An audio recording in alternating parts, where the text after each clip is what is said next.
What's up, people? It's the Brazil Expat Journal, the BJ you can trust. And we are back for another edition. Tonight, we will be talking Brazilian music, and I'm so excited. We got two really great guests on. One of them's waiting in the wings, I guess we could say. And we'll get her right in. And we got another guy coming in with us. And the topic tonight is essential Brazilian music. So we're going to go off on that tonight. So, Pete, as long as we got Alissa here, and she's got her nice little picture that she put up, we're going to put her on so you can meet her and folks out there can meet her. And then Lee will probably jump in a little bit later. But hi there, Alissa. Hello. Hello. There she is. And Alissa Sanders, guys, if you don't know, is an LA native, but she's a Brasileira at heart. She's been here since 1995. Is that correct? Did I get that right? 96 officially. 96 officially. If you don't know her story, check out the wonderful interviews we did together last year on the Brazil Expat Journal. It's got a bunch of views, but double those views. Really great story from somebody that just made it down here from Before nothing. internet. Yeah, no internet, no nothing. Before Google Maps. No Portuguese. And she found kind of her musical muse down here. She's a jazz singer. And in fact, Alissa, check this out. You might actually like it. Ooh, what you got? Oh my God.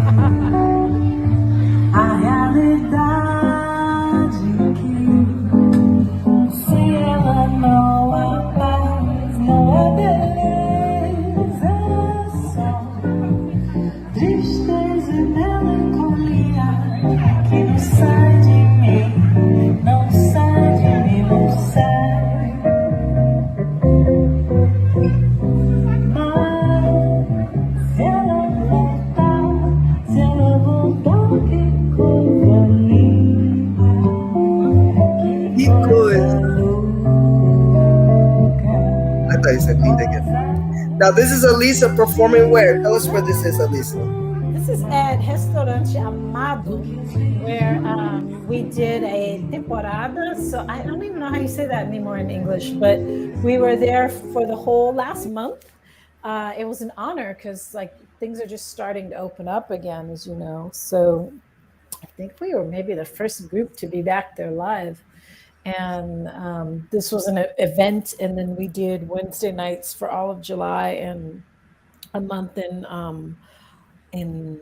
August, and it was really fun. It was so nice to be doing music with other live musicians, and also to be able to see people and interact with them. It was so much fun.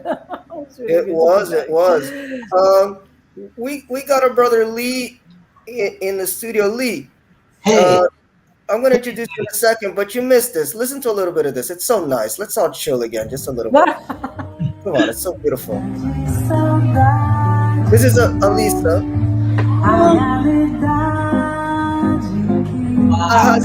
Arrasando no português.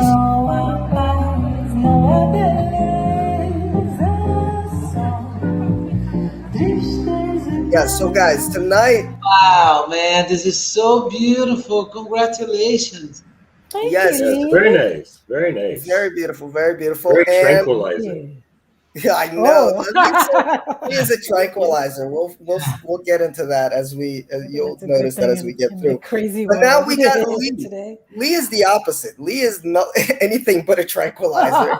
He's born here in São Paulo. Okay, he has I guess we would call it a languages degree. What would you call that? In America, we just call it English, right? When you study. I don't know. linguistics. Languages. Oh no, it is Linguistics actual is languages, English and technical. Portuguese, with an emphasis on translation and interpreting. He's lived in England, the U.S., and also Chile. Lived more than 10 years in Rio. Down here in São Paulo, he's been working as an English teacher, but really why I got him on here is because he's a hell of a musician, songwriter, translator, and he really got a bump in his career with a little bit of this. Now, he did a translation of some of the famous songs by the big Brazilian teams. One of them happens to be Flamengo, but we don't like Flamengo. So I got the Corinthians one. And listen to this, guys. It's so much fun. And yeah, opposite of Alissa, but wonderful nonetheless. A big team, big team, a big team, big team, big team, big team, big team, big team, big team, big team. Hail Corinthians, all the stars you are the sun, forever you'll be inside the hearts of everyone. Hail Corinthians, about the stories and the thrills. You are the true pride of all the athletes of Brazil. Hail Corinthians. I love it. I'm a That Corinthians, is so you know I had to really pick the cool. Corinthians. It's so cool, right? And he's Wow. done a lot of songwriting. What are the two you said that you actually had a song for a novella here in Brazil? What was No, that? yeah, it was for a movie, called Elvis and Madonna, which was, Mhm. I heard of yeah, that. it's a movie, a few years prior to the LGBT like boom, in Brazil, but it deals with that subject also, so it's a kind of a precursor, in that respect, So yeah, so one of my songs, we were actually having like a soiree, one of those crazy soirees that used to be in a building like on the waterfront, Avenida Atlântica in Rio de Janeiro.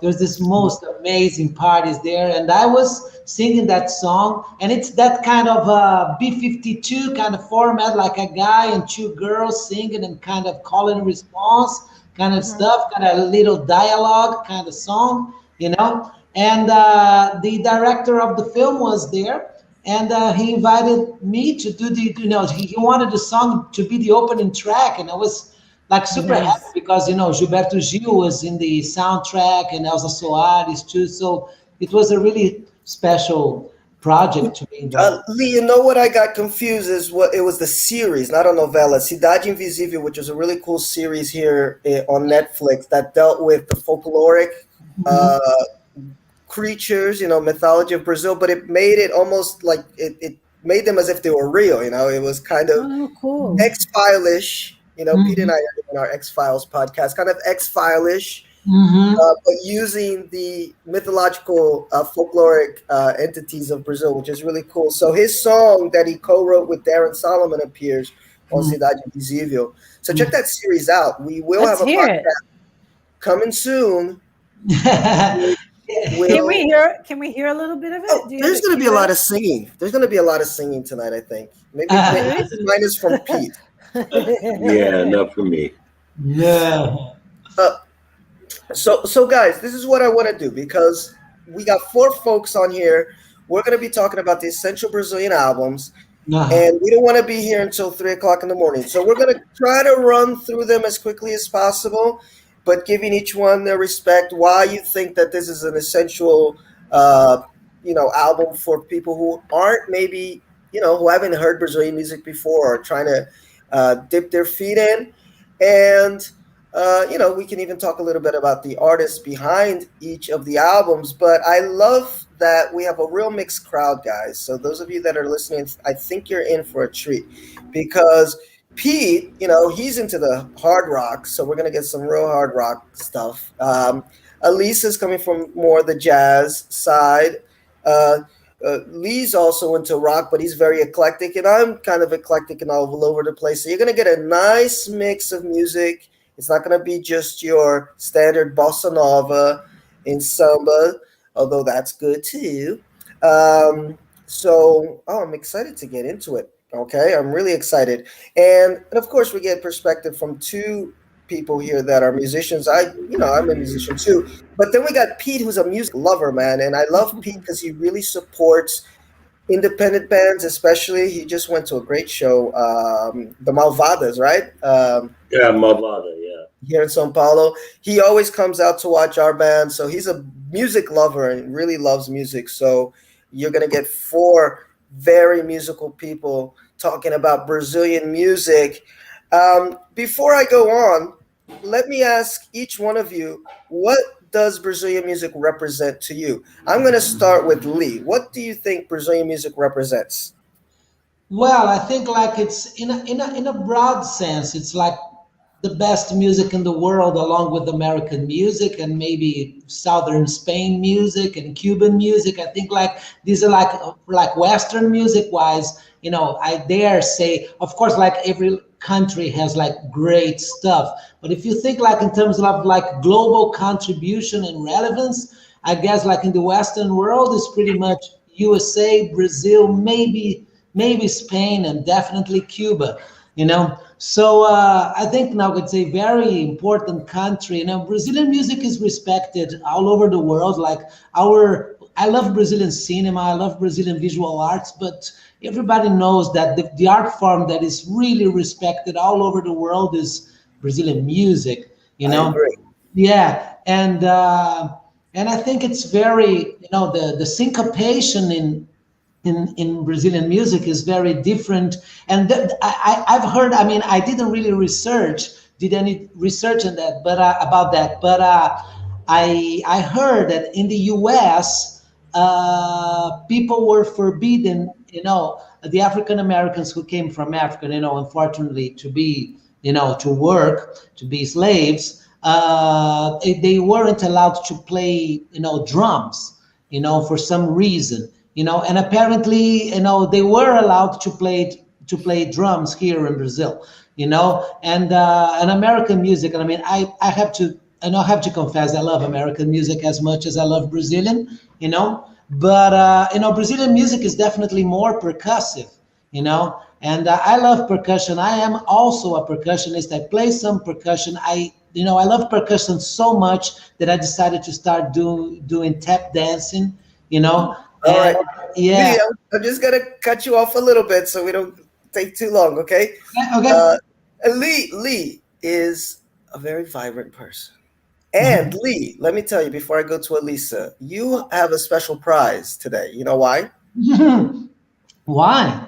Well, first, you're going to lose your cherry at the end of the show. We'll tell you about that a little bit later. But but also because you're the first Brazilian that is on the Brazil Expat That's Journal. true. You and I Yeah. are talking about being a Wow. Brazilian. So Wow. you're Wow. officially our first Brazilian. Okay? So forgive me if I cut folks off a little bit. I'm just trying to move things along because we got a lot to get to. Okay. Alissa, Brazilian So, music, what does it mean for you? okay, so for me personally, and I'll talk about the albums I picked. This is a soundtrack to my life, especially Get real those. close to that mic. I'm sorry, I'm munching too. Um, it's a soundtrack of my life. At least these five albums that I picked. I mean, I find it's kind of hard to answer that question, because Brazilian music is so diverse, and I can't even say that I know most of it. But the songs that I picked for my five essential albums are soundtracks. Like I have memories, and most of them I listened to when I first moved to Brazil. So they're like sights and scenes and experiences that come back to me with those songs. And also for me, because I was learning the language, it was the way that I learned vocabulary, learned stories, learned how the language worked, learned about the culture, expressions that were in songs, and having to have people explain to me, well, what does this mean? And what's this about? And so, yeah, that's, I Well, I guess. remember, Lisa, you talked about that a lot in your interview about the poetry of the music. So I'm going to talk a little bit about that as far as what it means to me in the language. And then, Pete, what about you, sir? What's Brazilian music represent to you? Well, I actually really agree with Alisa about music being the soundtrack of your life. Um, So it's not even really so much a cultural thing. It's just while you're here, that's what you're listening to. And for me, I'm a big supporter of live shows. So it's not even so much the albums. It's like actually the experience of being at these shows and seeing these bands live and knowing that it probably has a shelf life. Like you're not going to be able to always be able to see these bands. So yeah, it conjures to mind a lot of memories of good times. Although I would say there is something very unique about Brazilian music. Lee mentioned like the emphasis on percussion, and even like a metal band like Sepultura.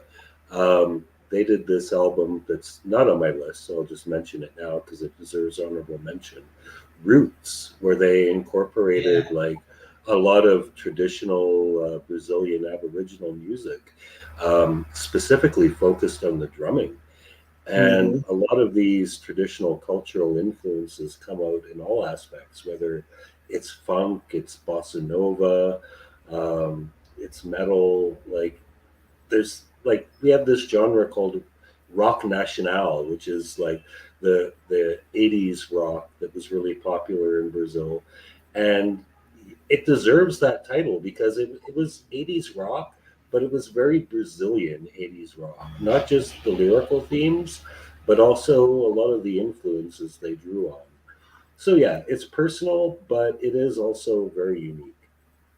Yeah, I'm with Lee with this, with the percussion. I think that's what first drew me to it because I'm very much into percussive music. I think my favorite rhythm in the world is coming out of India, but Brazil is like close second. It's such an interesting rhythm. It's the syncopation, like Lee was saying, is so cool, and it just draws you in. And but what's cool is what Pete was saying is that you can listen to a hard rock band, and that drummer's going wild, and you're like, wow, us coming from an ACDC world where it's just pop, pop, pop, pop, pop, pop, it's really just gets you in a different zone. So that's very cool. But then I want to touch on what Alisa was talking about the personal the connection that I have with the music is lyrically. I was born in Brazil, but I grew up in the U.S. But then it took me a long time to kind of reconnect to Brazil, and it started with the music.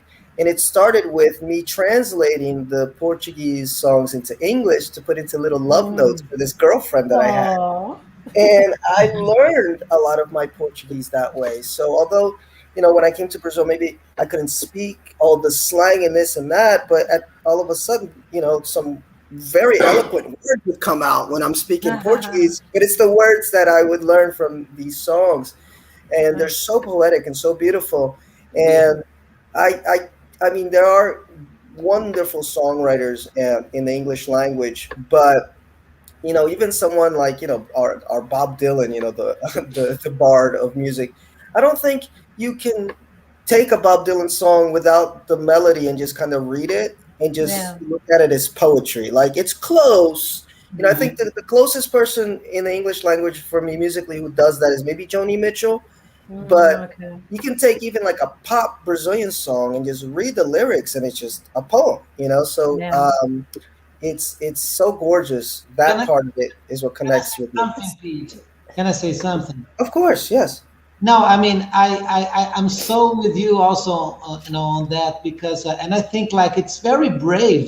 I love Bob Dylan, but it's somebody like you almost like can't say anything, that is not like absolutely marvelous because the guy is like a genius. But I do think that, I dare say that Brazilian music like is the kind of music that has the largest number of great lyrics. It's like there are so many great lyrics, and it's deep. And when you compare, for example, in the beginning I said not to be nice, but it's true, like I really love American music too. But if you compare like the lyrics of some blues and early jazz stuff, and you listen to like early samba lyrics and stuff, in from a poetic, from a strictly lyricist kind of a point of view, I dare say it's a little richer in that realm. I think like it's such beautiful, writing and profound, and there is like social critique, a lot of social critique in it too. I think it's really special, in terms of lyrics. And I Look at think that. that the language of Portuguese, the way Brazilians use it, also really lends itself to the music, like in a way that I really don't find in American music. Mm-hmm. And the level of like, I don't know, of emotion, I find that like in American music, I don't think that there's as much courage in talking about um, nuances of feeling, Yeah, I sometimes really totally agree. I vulnerable agree. feeling, you Yes, it's know? very vulnerable, very raw. I think American music is raw emotion, but Brazilian music deals. And going back to Pete, because Pete's the hard rock guy. I listen to some of the rock, and even in the rock songs, I mean, some of the stuff is as raw as a Little Richard or a Rolling Stones, but there's still a subtlety to it. There's still a nuance to some of the songs, and they're ba ba ba, playing this hard rock, but singing these very kind of nuanced and poetic stuff about their feelings and everything. It's an interesting dichotomy. Guys, Yeah, let me just. Oh, go a ahead, lot Pete. a lot of the selections I'm going to be looking at today, actually, lyrically, they are poetic, as others have said, but they're poetic about like wrong things, drinking, fighting, fucking. It's not about the depth of the human soul. No, but you can be poetic about those things. I was actually almost in a band like that. It's just that they strictly sung about drinking. I was like, man, I need a little bit more variety, but they were a great band. It was so funny, the lyrics and everything. And I was gonna be their lead singer, and I just told them I don't know if I can do this, 24/7. But you guys are awesome. Craig Washington's chiming in. He says he's got his pen ready, looking forward to listening. Now, as far as the thing that sucks about doing a show about music is that we can't play the music because then we'll get YouTube strikes. But feel Right. free to sing a lyric or two, hum a melody. That'll be cool. Although I may put a playlist on my what do you call it, on my Patreon. So check that out. And then Craig also says some of the world's best bass players happen to be Brazilian. This is true, Mm. absolutely. Actually, Alissa picked an album who's got the bass player from there is incredible, whose name escapes me now. He Which passed one? away. Maybe Lee knows his name. Something Maya. Arthur Maia. Artur Maya. Good Lord. Good Which Lord. album was it? Quanta. Quanta. Yes. Ah, Yeah, listen to the live version of that album. Spoilers. Okay. Anthony McGrew. Love it whenever Anthony McGrew's hey on. He's a sweetheart. Anthony, He says hi, where are Alissa. you, Anthony? He's from El Salvador. And Sid Owsley, good to have you here, sir. What up, Phil? He said, and I say, what up back to you. So we got some people already on. So that means we have to move ahead. Now, as the host of this show, I have a few rights, and one of them is to do whatever the fuck I want. And this is what I'm going to do right now. I'm going to give you two albums which are not on my top five, but I feel need to be mentioned because they got me into Brazilian music in America. One of them is Beleza Tropical, which is compiled by David Byrne. David Byrne from the Talking Heads is a huge Brazilian music fan. He used to come to Right. Brazil all the time. He actually kind of rediscovered Tom Zé, which I discovered because of him. So he started a label called Luaca Pop, where he would compile music from all different parts of the world. But Brazil, I think, was the biggest one. And this album, I think it sold about 1 million or 2 million copies. It was really popular. I saw it on a bunch of, like when I was in college, I would see it in a bunch of houses. Right. And it's got your big, famous songs that everybody knows from Gilberto Gil, Caetano. I think the opening track is the Uma para Uma, Right, right. popular during the Jorge Ben. the I think World I have Cup. this in Like vinyl. had that commercial, Jorge Ben. So it's if you want to, if you're like a total virgin to Brazilian music, find this album. It's a compilation album. It's really great. You get all of the classics. And then the second one is Os Mutantes, the Mutants, a band Ah, yeah, very famous. famous. I heard Yes. You know how I found out about them is through Kurt Cobain. I wasn't a big Nirvana No fan, but I kind of way.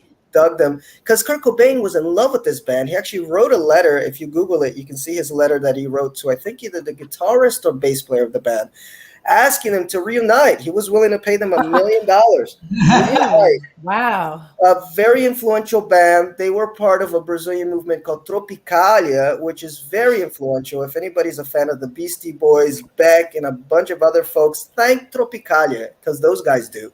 Because very Wow. influenced by that movement in the 70s, oh, late 60s, 70s, which Late 60s. mixed Brazilian music with the Beatles, with pop culture, with everything. And it wasn't a movement that Brazilian folks liked so much because it took away the traditional aspects of Brazilian music. They thought these musicians were like trying to be American, be this and that, but it's what stuck.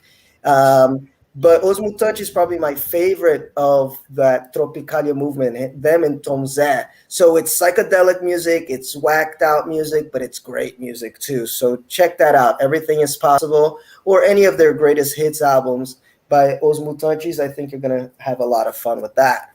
But now let's get to our list, okay? Because I'm like a little dictator, okay, guys? So when I'm on the podcast, so don't take anything personally. But we're going to start with Alissa. Ooh. And she picked this album by Monica Samasso. Go ahead. Talk about it. Yes. Oh, it wasn't this one though. Are you Actually. kidding me? Uh-uh. Okay, what is it? What was I it? think Voadeira. Let me check. It's either Voadeira or Trampolim. I will tell you in a second. This is a fine one, but this isn't one of my desert island discs. Voadeira. Voadeira. Mm-hmm. I'm going to put that up there. Okay. But go ahead. Talk about Voadeira. So Voadeira was, I think, the first album I heard by her, and it was back in '98 when I was studying voice with Neto Costa, who's a voice teacher who worked with Ivete Sangalo, Gilberto Gil, Margarete Menezes, and he was a huge intro into Brazilian music for me. And of course, he focused on singers because I was a singer. So he introduced me to a lot of Brazilian singers, and she was one of my favorites. She has such a warm tone. She's technically just really lovely, really kind of perfect, but also her interpretation. And this is something about Brazilian singers, especially female singers, that I think is really, really fantastic. Is they're such amazing interpreters. Like you think of like a Maria Bethânia, where you don't even really need to understand everything that she's saying, but there's so much emotion. She's such an amazing storyteller.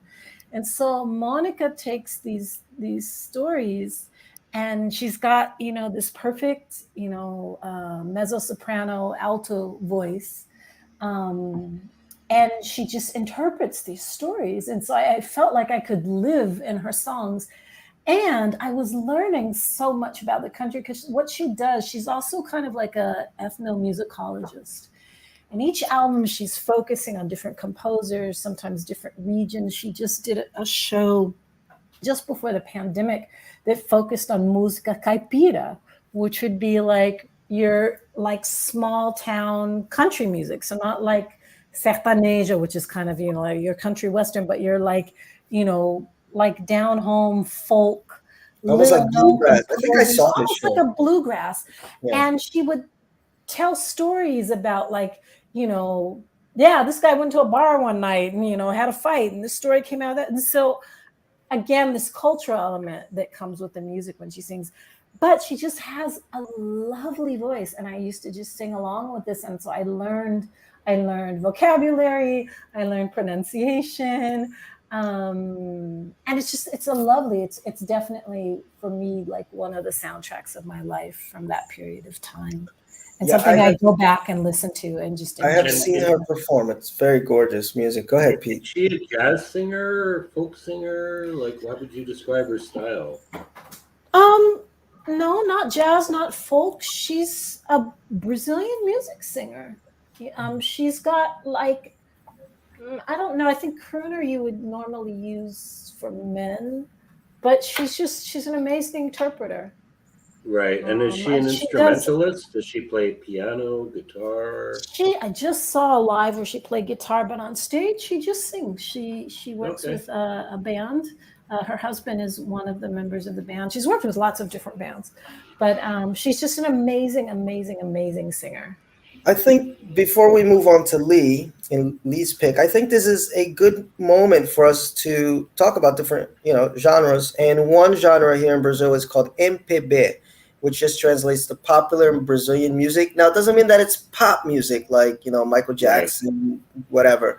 It's a very unique blend of music which has some interesting chords to it that make it MPB, some jazz chords, some diminished chords in the middle of the song. I mean, when I was learning to play guitar, MPB is what screwed my life a little bit. And I think it's an easy song because that's the unique part of it is that they're very melodic, very easy to sing to, very like very catchy. But then you go and try to play it, it's like trying to play a Stevie Wonder song. It's I like don't it's know. not as easy as it looks. But everybody can sing a Stevie Wonder song, hum along. Would you Uh, put Monica Salmazo in MPB? I don't know that I put her there necessarily.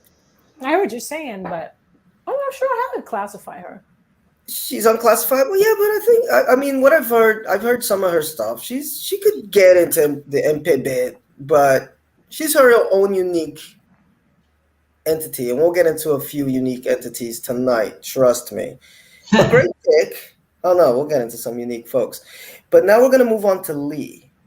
Okay, Can I just say one thing about Monica Salmazo? go Yeah. ahead. Alissa, I think, have you seen that documentary about Vinicius de Moraes? You know, the guy who co-wrote Garota de Ipanema with Tom Jones? Have you seen that documentary? I haven't. There is a documentary on Brazilian Netflix, but you can probably stream it from somewhere. And Monica Salmazo is from 2001. I've just rewatched it, so she looks way younger there. And lots of people sing, but she is the one who sings the most songs. Most songs, and it's like 4 or 5 songs in a documentary about Vinicius de Moraes. It's a beautiful documentary. I think you will like it. I'll check it out. Thank you. Yeah. Later, give us a link to that. I can link it in the comments. And by the way, I will be writing the songs in the comment per request. Sid Owsley asked me to put the names of all the albums in the comment, but you can't always see that if you're watching later. So I'll put it in the regular comments. I'll just make a massive playlist of stuff. You can find most of these complete albums on YouTube. Actually, I was listening to one of my essential albums as I was putting together my little slideshow. But now we're gonna get to Lee with Clube da Esquina 2. Oh my God. Milton Oh my God. double album. Yeah, double album. Yeah. Well, I think this is like, I don't know. It's completely immaculate work. Elis Regina, Elis Regina said, Elis Regina, for those who don't know, is considered by many the best Brazilian singer, female singer of all time. I kind of agree with that. I mean, I don't like this the best because we need variety, but she's definitely like super heavyweight. And she said that if God ever came to earth and sang, he would sing with Milton Nascimento's voice. Oh my God. That's perfect. Yeah, and I think she's right. And this is like a few years after the first Clube da Esquina album, so they had like more studio time. They could like get other big names because the first album is very good. It's more talked about actually, Clube da Esquina 1, because of its impact, but and it's a sublime album too. But myself, I think this is second is even better. Wow. Which is like very difficult to be better than Clube da Esquina 1, but this one does it. And there are like super special participations, like Chico Buarque, Elis Regina, Gonzaguinha, the arrangement. And the great thing is that these guys were friends. I mean, the the the center, the five most important, members of the group. They are from the same town. They rode kites together when they were kids and stuff. They lived together, and that really translates into their music. It's a Mhm. lot of intimacy. And Minas Gerais, for those who don't know, it's like an inland state in Brazil. It's not Mhm. like by the sea, whatever. So General Minds. yeah, General Mines, and if you know any people from that state, they have a reputation for being like nice and hospitable, and they indeed are, and they don't like think too much of themselves as people who live by the sea usually do. Oh. So, I mean, I love the sea. I lived in Rio for 10 years. I'm all for the sea, but there is something that the absence of the sea kind of gives, a little more modesty. I don't know. It's not even modesty. I think it's like you got to be a little more introspect, I guess. Yeah. Yeah, and it's such a beautiful album. And Milton Nascimento singing is just like Yeah, sometimes like the best singing in the world. I don't know. Yeah, yeah, yeah. and to describe his voice, guys, he's got a well, no, actually, he doesn't. He's got a high falsetto, but he's got a very Deep voice. round Yes. timbre to his voice, So Mhm. it goes from kind of mid range, and then all of a sudden it floats up to this high pitch, but it doesn't sound like a falsetto. It sounds Crystal like magic. clear. Yeah, Yeah. it's crystal clear. So this is a chill back album, Lee and I were talking about this album for a little bit because that's my favorite Brazilian album. I only didn't put it on my list because he already had it Mm. on his, and I just wore this album out. And it's an album that takes a little while to get into because it's slow, it's ponderous, and the music is a mix of pop with jazz, with free jazz, and it goes all over the place. Yet, and this is the magic of Milton. Yeah, and there are lots of Music. string arrangements also, right, Yeah, Phil? there's string arrangements. Right. There's all types of arrangements, but the magic of it is that it's very singable. That's what's so interesting about Milton, is Yeah. that as complex as his chord structures and melodic structures are, you go to his show and everybody's singing every song, and so that's what's amazing. Like I was thinking of the song Maria Maria, you Yeah. know, Mhm. and everybody Yeah. sings la da da da da da da Maria Maria da da. It's very simple, and then all of a sudden it goes into a da da da da da da da da da da da da da da da da da. You're like, wait, what is this doing in a pop song? Right, right. But it fits perfectly, and it's like Sir Duke, that little instrumental in Sir Duke, where you're like, wait, how did this come into this song all of a sudden? So it's a blend of so much Milton Nascimento. It's incredible. He's my favorite, Brazilian artist. Yeah, I think like, if there were like a compilation of like 10 most important albums on the planet, but Well, that's what we're doing here. Yes, that's what we're doing, guys. And Lee was talking a little bit about how respected Brazilian music is worldwide. And man, Milton is super respected Oh outside yeah. of Brazil. He worked with Wayne Shorter, Herbie Hancock, Sarah Vaughan. These, the what's his name, the little folky guy that I'm not a huge James fan Taylor, of. James Taylor, Paul Simon. Paul What's the Simon. guy? I like Fire. I like James Taylor. Yeah. Everybody wanted to. Even something, the vocalist of Yes, the progressive rock band, they did a song Oh too. wow. Yeah. So Milton's something else. And this album, again, very chilled out music. It's not something you put on in the background and think you're gonna get into. You gotta actually just sit there on one night, get a little glass of wine, and just say, I'm gonna listen to this, and I'm pretty sure you're gonna have a really beautiful experience. But now let's get to Pete. Matanza! Panza. Never Música heard of para this Oh. one. beber y So, brincar. so, so What's you're, this you're come going from? from We can you're get going into from a number fight. one backwards, right? Say that again, Pete. I'm sorry. You're going from number one backwards. This is like my number one pick. I thought we were Oh, starting at number I five. didn't go by numbers. So yes, I Okay, think so we're just going randomly in any order. Okay. Well, I think if you sent it to me 1, 2, 3, 4, 5, it's gonna go down 1, 2, 3, 4, 5. But it's just talk about your album. There's no All favorites. right. Yeah, no problem. Yeah, I love these guys, man.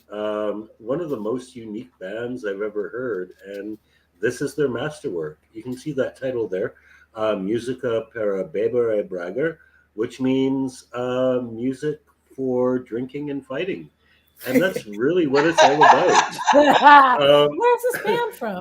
I love it. From Rio, right? yeah, they're from Rio de Janeiro. Yeah, yeah, they Uh, broke up a couple years ago. Actually, they they've probably been killed around for. themselves in Yeah, yeah. a fight. um, I've seen them, I think, probably about 13 times, though. So in the short time they were Wow. together, I saw them a lot. And their musical style is described as country core. And pretty Oh, much anytime you have the word core in a band name, it means it's like it's heavy. It's not metal, it's not punk. It kind of draws on influences of both, but they have the country core in there.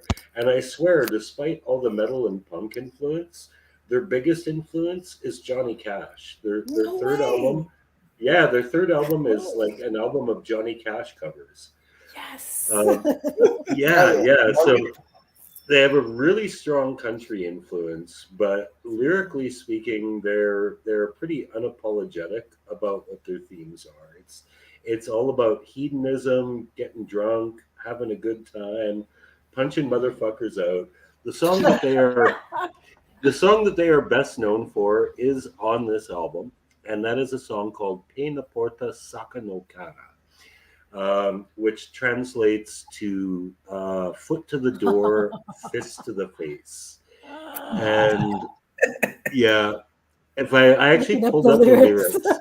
Yeah, I pulled up the lyrics in preparation for this. Like, begins Procam Javio now pasa de imbecile, which apparently means for those who've seen it, it's just an imbecile. And the chorus of the song is O Nakara, Heto que aberrenta o nariz, essa noite vai dormir feliz, pena porta saca no cara, which basically means, oh, right in the face, straight, that breaks the nose. Tonight, I'll sleep happy. Foot to the door, punch in the face. And There it's you a go. beautiful, yeah, it's a Yes. beautiful song. It rocks. No, and Uh, it's definitely something really original, like country core, right? That's a pretty good. Yes, yes. Yeah. I can't think of like we have a genre in North America called cowpunk. Trying to think of so the Beat Farmers were a really good example of Huh. cowpunk, which was like country music played like with a little bit of a punk edge. But Oh, these nice. guys, they're not really like that. Like they play really heavy music that could almost be like on the same level as suicidal tendencies in Oh, terms of sweet. similarity, but the riffs are totally country and the beat is country too. Right? So it's Wow. very rooted in American country, but I would it, say the lyrical themes largely are still very Brazilian. and that's what I dig about Brazilian music too, guys, is how easily it can blend. Because Brazilian is a blended country, Yeah. and it comes out in the music. You Yeah. can go from a rock to a soul to a punk like that. It's Hmm. very seamlessly, and it doesn't seem weird. Like if James Brown, imagine all of a sudden jumped into like a Rolling Stones song, you'd be like, what? Like, what is he doing? It probably still sound good, but or it seems like a novelty, like you see your favorite band all of a sudden sing a Madonna song or something. Like actually, Iggy Pop has a good version of a few Madonna songs, but it feels like novelty. Whereas in Brazil, no, like you can watch a hardcore band, and then all of a sudden, like at the end of the show, they'll just go into a samba, and guess what? The kids are dancing to it. Sometimes I'll go to like tabacarias, the I was gonna say hooker houses, the hookah hookah lounges, Ooh, and they play funk yeah. music, karaoke funk, which I love. I love that rhythm. But man, at the end of the night, they'll start playing pagode, and the same kids that are like the hardcore gangster listening to carioca funk, São Paulo funk, they're all dancing to these old pagodes. So it's so cool how music is just appreciated in this country. It's a very Yeah. musical country. So somebody that likes sertanejo is gonna like, hard rock, and is gonna like samba, and it's all just a big mistureba. That's a Brazilian word. There's just a mix of everything. Smorgasbord. Well, So one of guys, the things I love, if I can throw in it, go it ahead. has to do with kind of this theme, is that different from the US, if you go to like, I don't know, any kind of party, barbecue or whatever, there's certain songs that independent of genre, all Brazilians are going to know, Yeah, Yes, almost independent of age group too. And they're yes, all going to sing along. And I had yes, never seen that before coming to Brazil, because maybe it's less so in the US now, but in the US, you can really kind of date someone by like what they listen to and also place Yes. them geographically. Whereas in mm, Brazil, it's like if there's a certain, like I do Flor de Lis. I just learned how to sing that. It's Djavan. yeah, beautiful. Everybody knows that song. Like it, black, white, yellow, blue, dude. I rich, remember. poor, Yes, everybody. I used And they to hang out sing. after work with like these kind of like little rock dudes. They play guitar in the praça. I'd be playing guitar in the praça, and they're playing all like House and Rolling Stones. And then all of a sudden, they would break into Flor de Lis. And I'm Right. like, what? On the guitar. And it's like, well, how did that happen? And Flor de Lis is kind of like a little samba. It's very beautiful, very delicate song. So Mhm. it's like, wait a second. I think it's so cool, though. I love it. You know, Uh, yeah, can I just say something? Because, Alisa, you just made me remember that is so true. And I remember, especially even more in Rio. I lived there for 13 years. And it's amazing the amount of, really young people who know all the samba classics. Mhm. oh yeah, They are cool to be Right. sung like at a party. Like I'm not American, but I don't imagine like an enormous or a pretty considerable amount of of the youth would like play like traditional jazz and sing together, everybody, Mhm. blah blah blah. And it happens in Brazil. I think it's Yeah, like super special. Yeah. it Lee, let is. me introduce you to the electric slide. That's about it.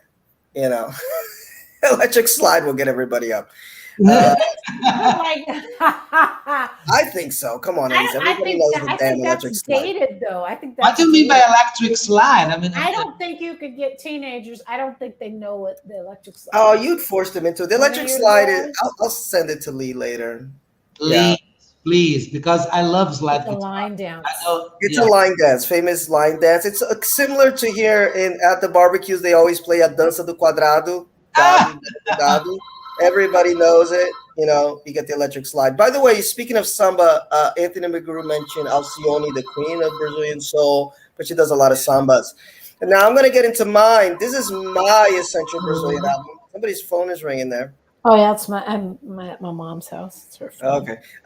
So we got Caetano Veloso. Caetano Veloso, famous Brazilian singer songwriter out of Bahia. Uh, Yay!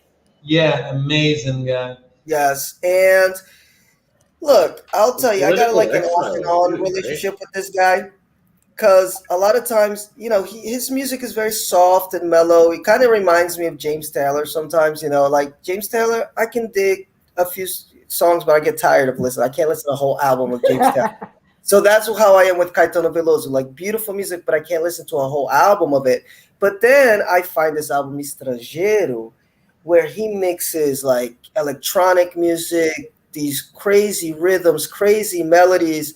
Um, it's just very pop nouveau, whatever you want to call it. Even some stuff he does in English, and slightly experimental, but still pop. And I love it. It's an '80s album, so it's got the synths coming in. He does some traditional bossa nova songs, but like on electric guitar with like some distortion.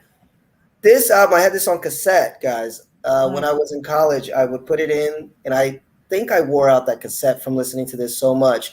And it's just, if you want to hear, what do you call it? If you want to hear just wacky music, I mean, it's wacky, but it's beautiful at the same time. I'll just give you, going with lyrically here because I'm going off of what Pete was doing. The first song on the album, he starts talking about this painter, Paul Gauguin, loved the light of the Bay of Guanabara. The composer, Cole Porter, loved the lights that he saw in them, this Bay of Guanabara. And this anthropologist, Claude Lévi-Strauss, hated the Bay of Guanabara. He thought it looked like a mouth with no teeth. And I didn't even know it, but I would love it. Okay. I'm blind from seeing it so much, uh, for having it so much. It's such a beautiful thing. Love is blind. Ray Charles is blind. Stevie Wonder is blind. And Guido Hermit can't see very well. So you see lyrically where it's going all over the place. And this is the first track of the album. And I'm like, no, this is Caetano at the top of his game for me. It's him experimenting because my gripe with him is that he's considered like the father of the Tropicalia music and the experimental stuff. But really, I mean, he's got a few songs like that, but he's very pop. He's very safe. Whereas Ponzé, for me, is the guy that's really out there. He's like the Frank Zappa, of Brazil. He's doing whatever. So I'm like, come on, father of Tropicalia, give me something a little bit out there, a little bit different, but still melodic, still good to listen to. And this is the album. So highly recommend it. Beautiful, beautiful album.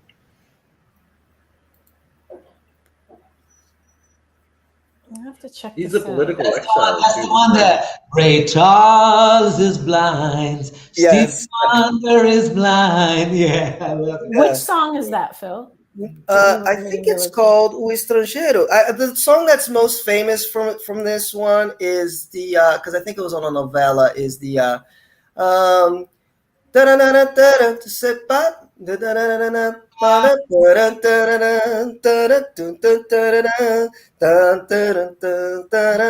that song, Lee? I do. Poeira rara, poeira rara, terça-feira capoeira rara. Did you know that song specifically is by Carlinhos Brown? Sounds nice. like, yeah. That specific song, yeah. It's That's not a great. yeah. So But that's probably the most well known from this one. This song here has it's a 9-minute long song, and it just builds. It starts with just the guitar, him going, "O pintor igual alguém amou a luz na Baía de Guanabara."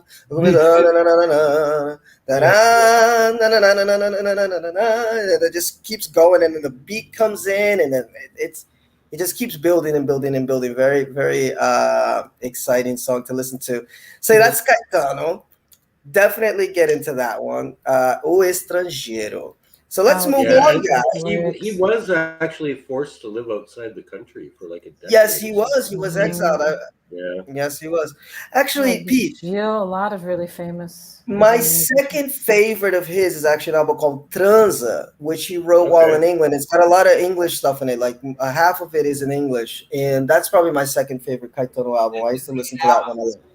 Yeah, I have his self-titled one, like the one that really made him famous, 1968, because I think he has a lot of self-titled albums.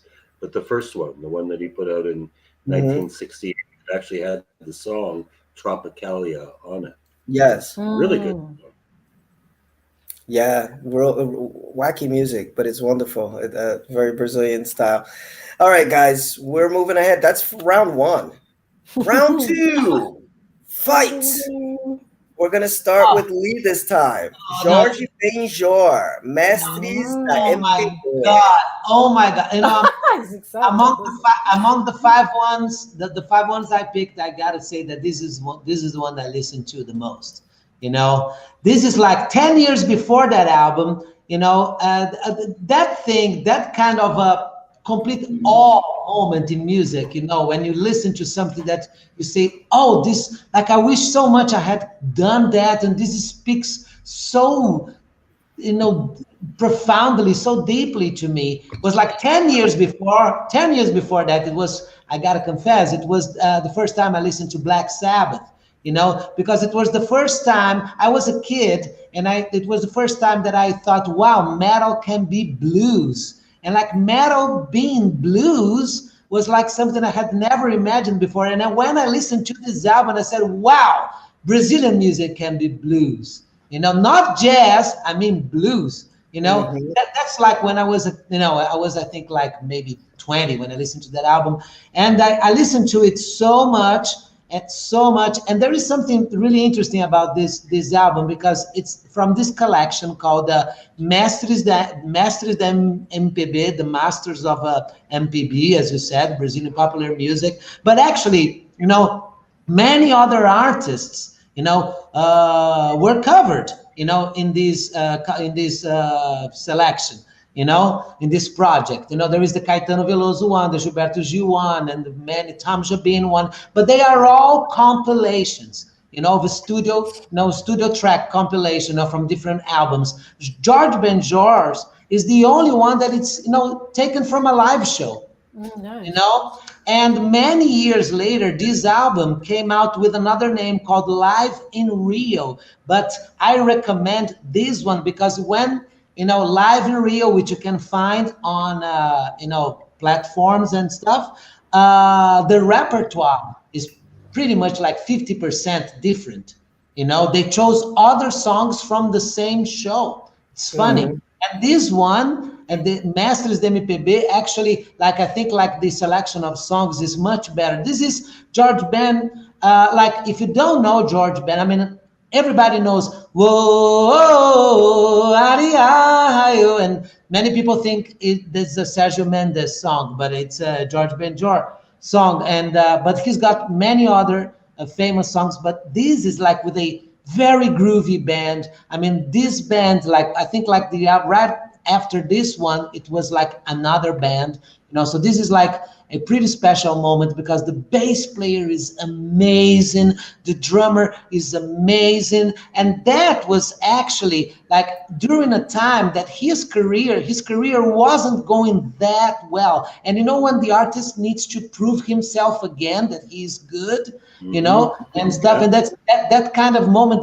that he's doing the best to be, at the top of the charts again. And he actually made it with one song because it's a compilation, live, it's a show with his best hits, but there is one new song, W Brasil, Oh, and that's a great it's one. diagonally there. And that song, I think that's from, I don't know, 1992, I guess, I don't know. That song was oh my God, it got so much radio play, and it was maybe a number one Brazilian song in every single station for an entire year. And suddenly he was super, super, super back to being extremely successful again.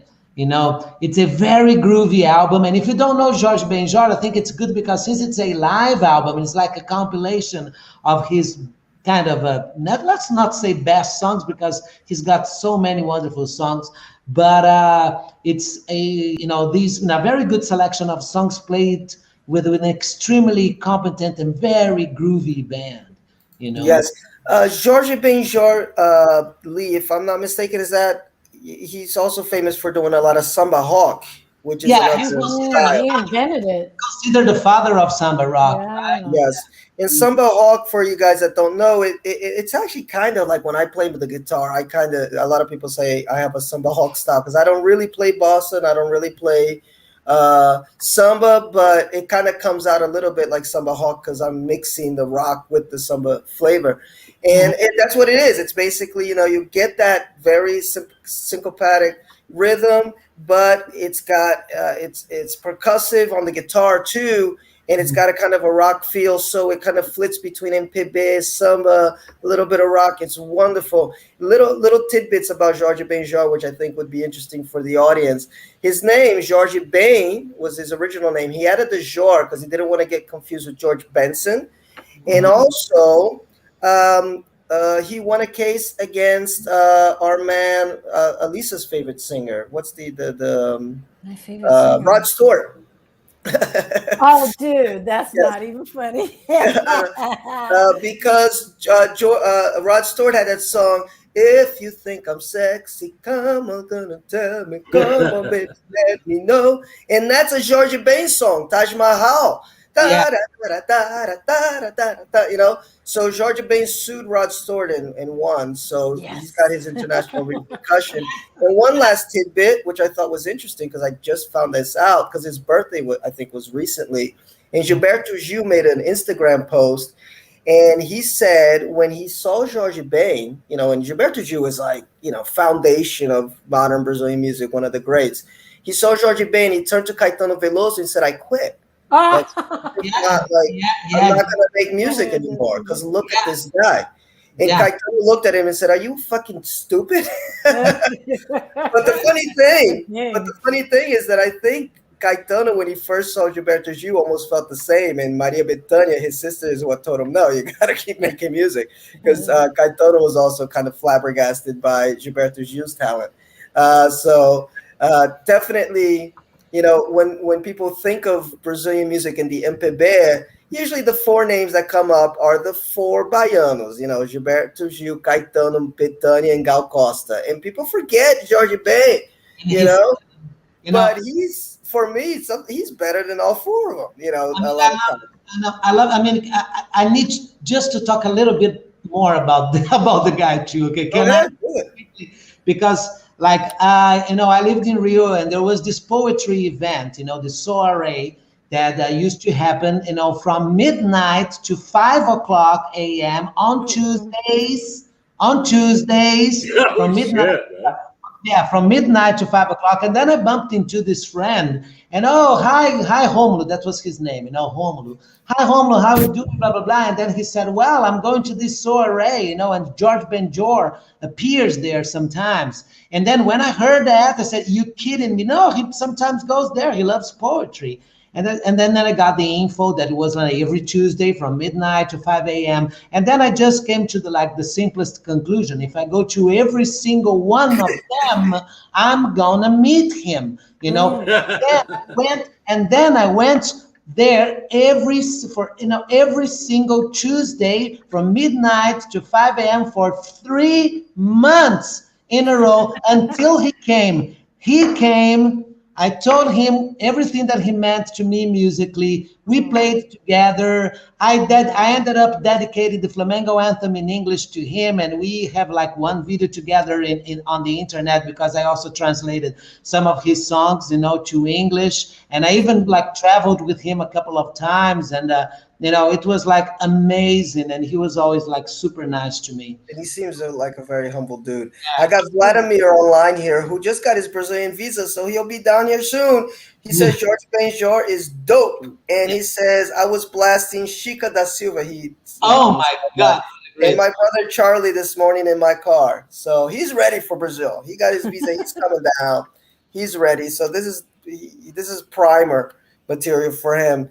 Alissa, it's your turn, Yeah. my lady. Which one we doing? We're doing Brasileirinho by Maria Bethânia. This is my favorite Maria Bethânia album. I think that I didn't understand what the big deal was about Maria Bethânia until I heard this. She doesn't have like a beautiful voice, and as a singer, I usually go for like the beautiful voice. But I understood, like, I don't know, Maria Bethânia's like a fine Cabernet, you know, like if you just like want to like pound some wine, you know, you're not going to drink I don't know, 1870 Cabernet, you know, it's gonna be too dense. It's going to be too kind of, I don't know. Maria Bethânia is like, you sit down with that cab and some nice aged cheese, and you just like, I don't know, you just experience it.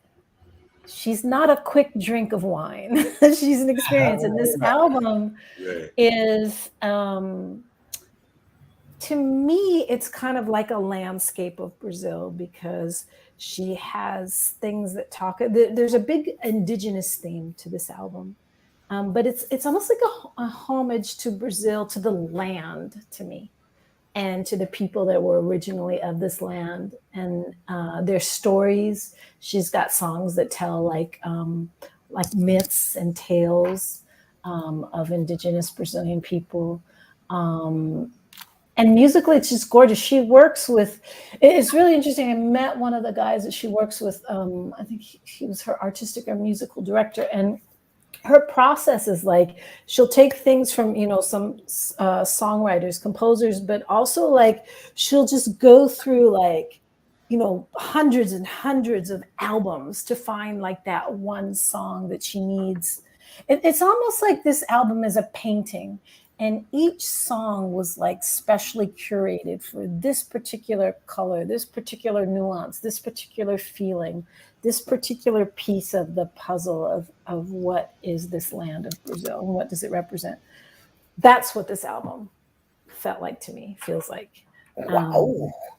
Yeah, she's amazing. Maria Bethânia, she's kind of hardcore. Like, for you to get into Maria, you got to be patient. You got to like really like, it's really like sitting in a dark room with some wine and nothing to do for the next couple of hours and just take it in. And like you were saying about, I forgot which album, Phil, but it's not something that the first time you're going to be like, oh, wow.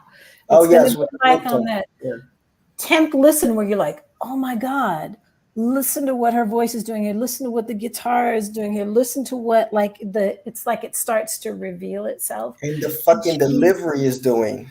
Dude, and she's a master storyteller. She came out of theater. And so she's an actress. And she puts all of that emotion and interpretation into her voice in a way that is just like there's no one else like her in Brazil. And I can't even think of someone who would be close to her in the States or anywhere else. Yeah. Now, Maria Bethânia is special. I'm going to be talking a little bit about her later because I put one of her albums on my essentials. But she's my favorite Brazilian artist, bar none. Oh, nice. But it took me a while, like you said. At first, I was like, what the fuck is this? Because she's got this very deep voice. An American music critic once called her the tropical Patti Smith because she, all of a sudden, in the middle of a song, she's going to break into a poem and then it's going to go back. And she's got this voice. She sounds like a man if you don't know that, who you're listening to. And it's kind of this slow, ponderous type of music. I'm like, what is this shit? But then one night, I mean, I'll go on about Maria Bethânia a little later. But yes, I like this album a lot. I've heard this album. Just one quick note. The only time I listened to the same artist for 2 months in a row was Maria Bethânia. Never happened. 2 months listening only to the same singer. Right. And each time it was new, huh? Yeah, I mean, it's amazing. It's amazing, and it took me some time to take it in also. But once you realize, it's like you go through a portal, right? Yes. Yeah. Good explanation. And Maria Bethânia here in Brazil, she's called the Rainha do MPB. She's the queen of MPB because she's the biggest selling artist. Well, aside from Xuxa, but Xuxa does like she does not count. No, yeah, she doesn't count. No, but even people put an asterisk because she did like kids music, so of course that's going to sell a lot. Right. But as far as just regular music, Maria Bethânia is the biggest selling artist in Brazil, so she's called the queen of MPB. And I fight people that say Elis Regina is the best because I'm like, no, Bethânia, for sure. There's such different singers, though. It's We're very like different singers. A good Alissa. wine to a good beer. Alissa, coming from a jazz perspective, tell me if you agree with this analysis. For me, Bethânia is much more of a Billie Holiday. It's about the delivery, the pace of the song is slow, but it's that delivery, the way that she tells the story. Whereas Elis Regina is Ella. It's the vocal acrobatics. It's that crystal clear voice. And they're both amazing. I'm just more of a Billie Holiday guy than an Ella guy. So I'm more attracted to Bethânia than Elis. But both great singers. So I'm going to go with mine here. And I was listening to this album before we came on. Secos e Molhados. Yeah. Nice. And Lee, let me know, because you would know better. They only had this one album, right? They had, I think, really? They had, I think, 2 albums, but this one was the one that made it really super big. Yes. So Secos e Molhados, guys, you can see some pictures there of them. Great. This is a great album. Have you listened to this, Pete? Oh yeah, I yeah, heard I the have it on my song. computer. Oh, it's I need to beautiful. check this out. Uh, Kind of folk rock, psychedelic, a little bit of everything. You can see them on stage. And what's Yes, cool about yes. this is that, it came out of Brazil. A lot of times people love to do it's the Freddie Mercury of Brazil, it's the whatever of Brazil. No, Secos e Molhados is the Secos of Molhados of Brazil. And Ney Mato Grosso is Yeah. the Ney Mato Grosso of Brazil. And Right. speaking of a woman that has a man's voice, Ah!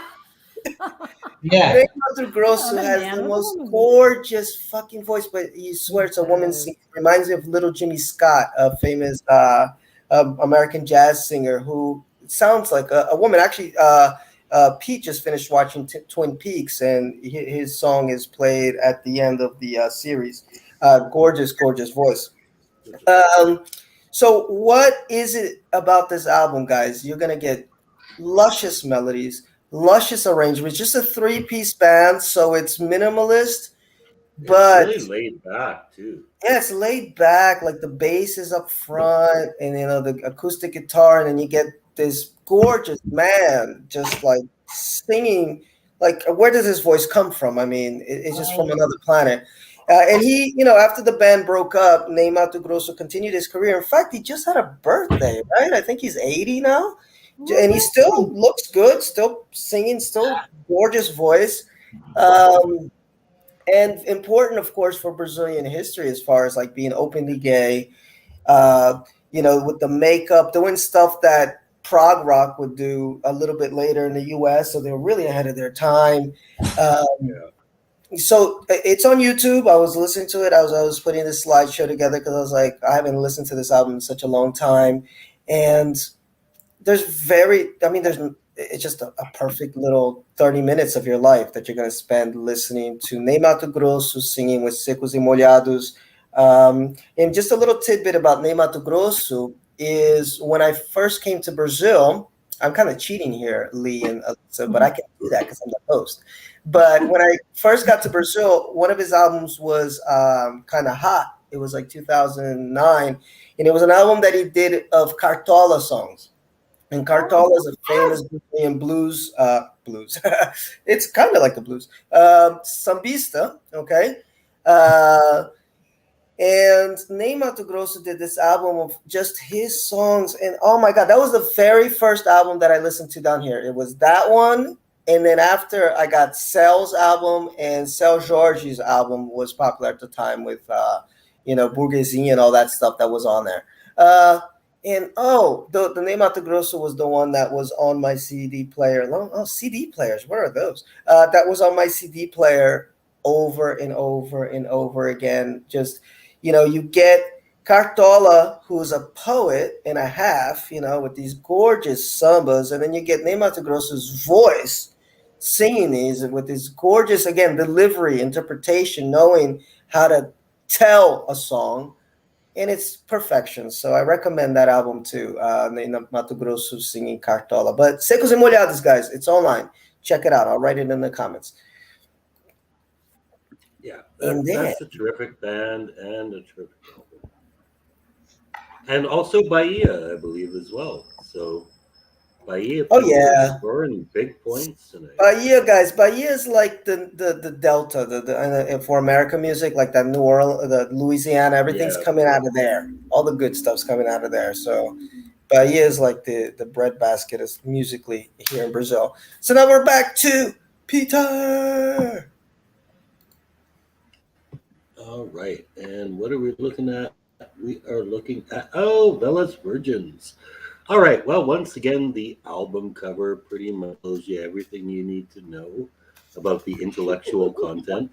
Bella's Virgins, the name actually just translates to old virgins. They are pretty old guys. I've actually had a chance to party with them a few times. Really nice guys. The singer Paulo Carvalho, he's like got to be closer to 60 than 50 now, I think. And actually, it's a pretty mixed band. They have a female co-vocalist, so he's not the only singer. They have a woman who sings on stage with them as well. but they're the ultimate carnival band. Like every year in Sao Paulo, they do their, not this year obviously, but they do their Carnavella show, where it's just like a complete tribute to debauchery. It's like the Marquis de Sade without the violence. You know, it's like we'll take the booze and the sex and we'll just leave the violence on the side. Yeah, the violence is more Matanza's thing, but Velas Virgins are just basically all about the sex and the drinking. So this album is called Rebellion, which I think really sums up the spirit of what they're all about. Because the Rebellion is the biggest New Year's party. Well, yeah, it is probably the biggest New Year's party in the world. Even this year, when we had a pandemic, I swear there were like 3 million people in the streets of Sao Paulo. So yeah, even when it's not even allowed to be happening, it's happening. Like the rebellion's a party. And that's what Velas Virgins are all about. To describe their style, I would say it's mostly rooted in American blues, but it's blended very well with traditional Brazilian music. Like there's aspects of samba, of course the fact that the lyrics are in Portuguese adds that poetry to it, but it's like it's filthy poetry.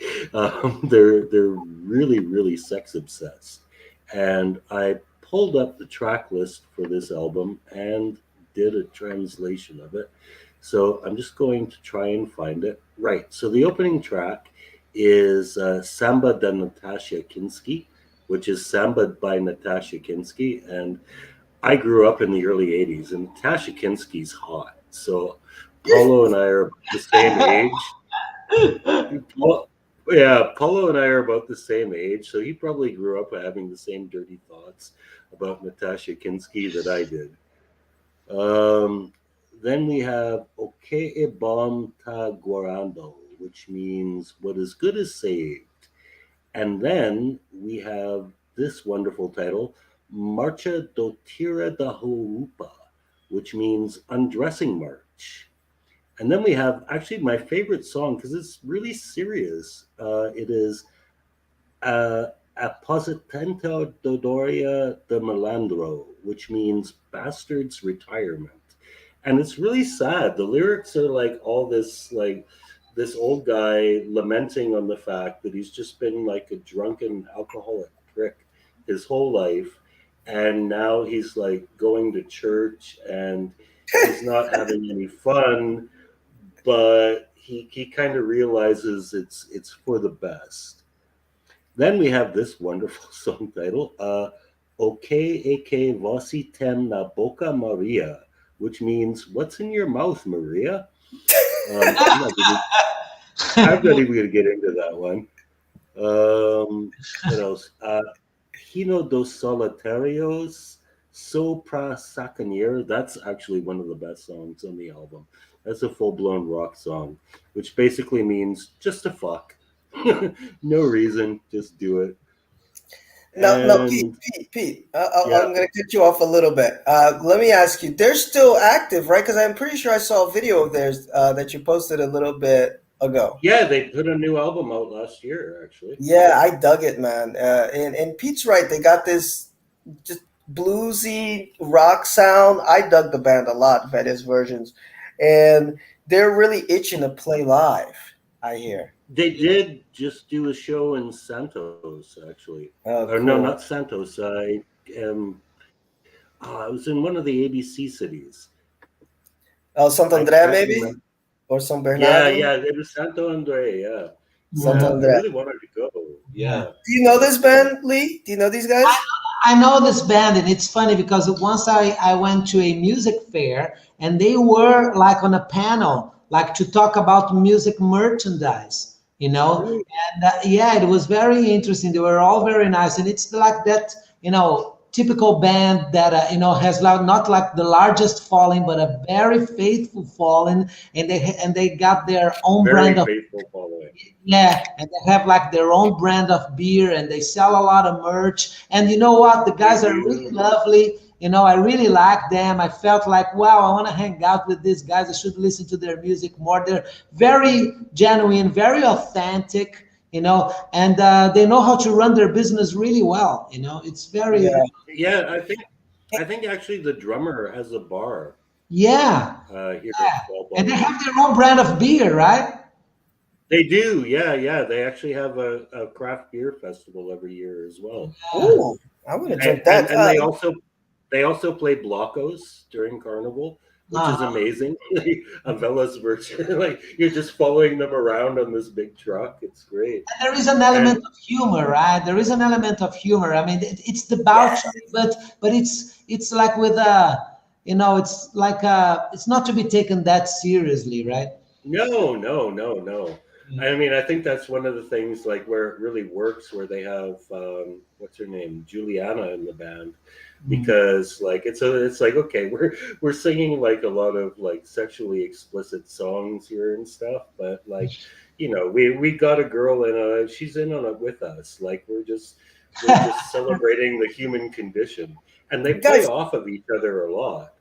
yeah, and that brings me to a point before we move on to the next album about Brazilian music, which I appreciate, is how politically incorrect it is, and it's done in jest, and you can say some of it can be offensive and you can get offended, but it's funny some of the lyrics. Like I said, I unapologetically love Brazilian funk. I love the rhythm. And the lyrical content is so crude, but if you listen carefully, you see that there's a level of sacanage. Like they're joking. It's like it's not to be taken seriously. The problem I have with Brazilian funk is that it's played loud out of cars and like 10-year-olds are listening to it. That's the problem I have. Yeah, Like Two Live Crew, on 10 year Children's olds Day. weren't always listening to it. I'm sure they stole some of those CDs when they were little, but for the most part, adults were buying Two Live Crew and not, 10-year olds. So that's the problem I have with Brazilian funk. But as an adult, oh, I mean, I listen to that stuff and it's hilarious. Like some of the lyrics that, that they have, Yeah. it's nasty and, I was fucking you, fucking you, fucking you. And then you said, not tonight. So I went over to your sister's house and she said, all right, whatever, you know, and it's Oh, dirty, dude. but it's politically incorrect. And I like that about it. They have fun with it. In a band, guys, that nobody picked an album by this band. And I like them. They're not like my favorite band who was like that a lot is Mamonas. Oh Yeah. yeah. Yes, and it was in jest, and it was funny, and that's a band that I think definitely everybody, whether people are funkeros, they like rap, they like rock, they like samba. You put on Mamonas Assassinas, everybody's gonna know the songs and everybody's gonna sing it. And it's silly, you could tell they're just fucking with you, like the RoboCop, gay RoboCop. That's one of my favorites. Yeah. And, and they're just Hey, RoboCop was great. Yeah. Oh, gay RoboCop is wonderful. And they're just fucking with you. So I like There that is because another one there is But another the one only thing is, like, sorry. go ahead, I, Alisa. I think in Bahia, it's kind of gone beyond like the kind of like farce, and it's really become kind of vulgar and offensive in a way Mm. that it wasn't like 10 years ago. And it's kind of concerning, and I don't know if you hear this in Sao Paulo and Rio too, but like the thing of 4-year-olds singing, stick it Yes. in, Mm. stick it in, suck it. It's just like, as a Yeah. woman, like at this point, I'm not a prude, but I'm Yeah, just like, dude, I can't do that 24/7, and no, it's Alisa, that's the issue that I have. It's like because I'm going at it as an adult, and as an adult, okay, I can kind of tell fact from fiction, whatever. It's like listening to gangster rap, whatever. As an adult, okay, you get it. But right. what fucks me up here is that it's for, and then the worst, like I will not support and will not listen to the funk that's sung by children. There's like 12, 13, 14-year-old MCs that are singing about fucking who.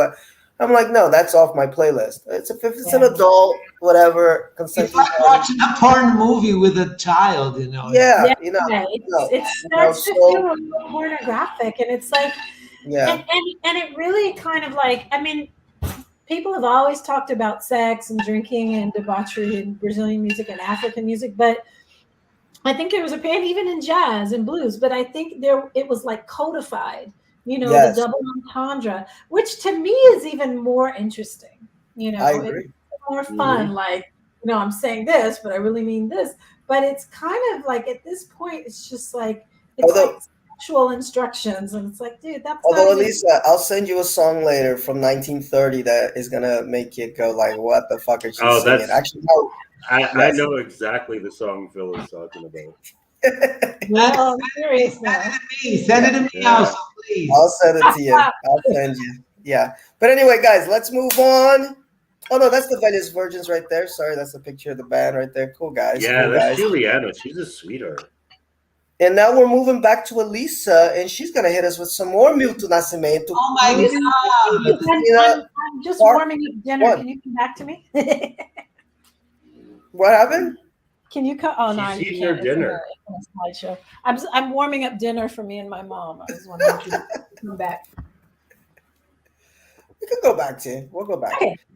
So I'm we'll go back to Alisa to talk. gonna She'll I'm talk. gonna mute for a second. Okay, she'll talk a little bit. Milton Nascimento, Clube de Esquina, Part 1. So while she's gone, I guess I'll go back to Maria Bethânia. So in Chico Buarque. Now, this is an album that I had on vinyl in the US, and I would listen to it over and over and over. And I would turn off all the lights in the room, have a little bit of wine, and just, okay? And what it's a live album. And really, what makes the album for me is Maria Bethânia. But we got to get into a little bit of Chico Buarque. Chico Buarque, considered one of the great lyricists of Brazil. Okay, he probably, I mean, Caetano's a great lyricist, Gilberto Gil, but I think most people put Chico as like, okay, he's the pinnacle of the everyday man lyricist. He talks about everyday life, just the the bricklayer that's going to work and getting his coffee and something that he sees on the way. The problem I have with Chico Buarque is that I prefer people singing his songs rather than him singing his songs, because he's got a very dry delivery, a bit Bob Dylan-ish, if you want to compare. I played Chico Buarque once to an American friend, and he's like, he sounds like Kermit the Frog. Yeah, Singing. he You know, does a little. Yeah. Yes, not the greatest interpreter of his own songs. So, but then comes Maria Bethânia. So the first song, Ole Ole Ole Olá, he's talking about the end. The samba is like, não chore ainda não, porque tem uma razão para você não chorar. It's beautiful, whatever. And then all of a sudden, this voice comes in. No shot ainda não. Da-da-da-da-dum, da-da-da-da-da. And I'm like, what is this? And that's, I think, what got me into Maria Bethânia, this album. Because Alyssa's gone now, but I remember talking to Alissa some years back. She's back. Oh, and I recall, Alissa, you saying that what made you get Maria Bethânia is hearing her live. And it was Yes. definitely this for me, this album. Because I had two of her albums in my house, Talismã and Pássaro da Manhã, which I eventually grew to love, but I couldn't get into it. And then I heard Maria Bethânia singing live, and when she makes that entrance in the middle of Ole Ole Olá with that voice and the strings come in, and I'm like, wow, this is it, and Right. in the second side B, that's how old I am. I know what a side B is. Of the album is even more beautiful. They have this one song between the two of them that's like a drama playing out. Where she's seducing him, and then their voices intermix, and he's like, she's saying like, "Come here, you young boy. I'm gonna do that," and then you're wrapped into this whole story. Guys, again, short album, 30 minutes of your life that you will be glad that you spent listening to a very young, look how gorgeous she was, very young Maria Bethânia, very young Chico Buarque. And through Maria Bethânia, I think you'll grow to appreciate Chico Buarque, because she's probably the most prolific singer as far as singing his songs. Many people have Mhm. sung Chico Buarque, but I think Bethânia had her greatest successes singing his songs. And it's that thing. It's like Like I know people that like Dylan, but they like Dylan because they hear Dylan's versions of, somebody Right, doing a right. version of a Dylan song. And Betania is just, her and Shiku, they just had this perfect mix where he just knew how to write for her voice and knew Hmm. how to write for the drama and the all the talent that she had. And like I said, for me, she's my favorite artist in Brazil. There's a great documentary. There's two actually, but the one that I'm thinking of is when the the Barbaros, the Doces Barbaros. It was a super band that they created in the 70s with Gal Costa, Betânia, Caetano, and Gil, the four baianos, Hmm. most popular, and they formed this super band in the 70s, and they got back together like 20 years later, and they did a documentary. And there's a piece of the documentary where they're interviewing the four of them. They're all sitting on the couch, and Caetano Veloso said something. He's like, I'm going to repeat a phrase told to me by Chico Buarque. He says, when it comes to Milton Nascimento and Maria Bethânia, just shut up. Listen. Ah, Listen right. to, and Maria Bethânia got so flustered by that. She's like, "Man, after that phrase, I'm done. Like, I'm out of here." She left the interview.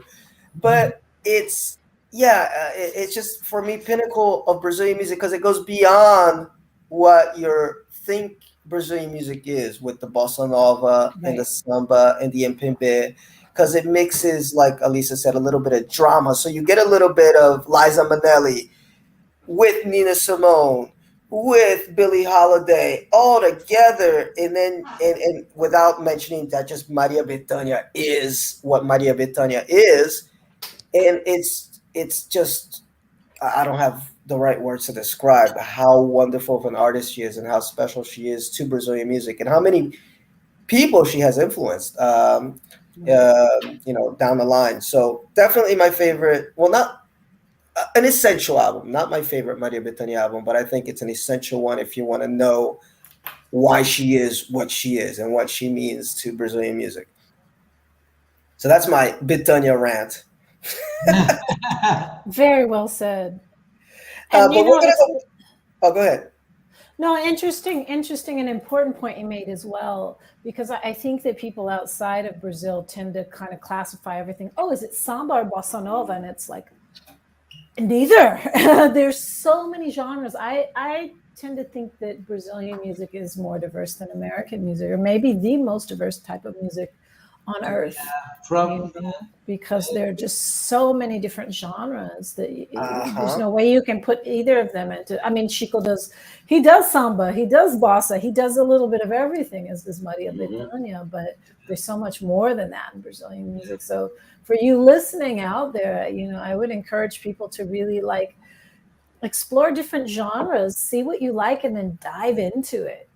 You know, Yeah, and Betania is like she's like super into candomblé, right? The African Brazilian. No, it's African, but now there is like this African Brazilian version of this religion, And she's like super into it, and she sings a lot.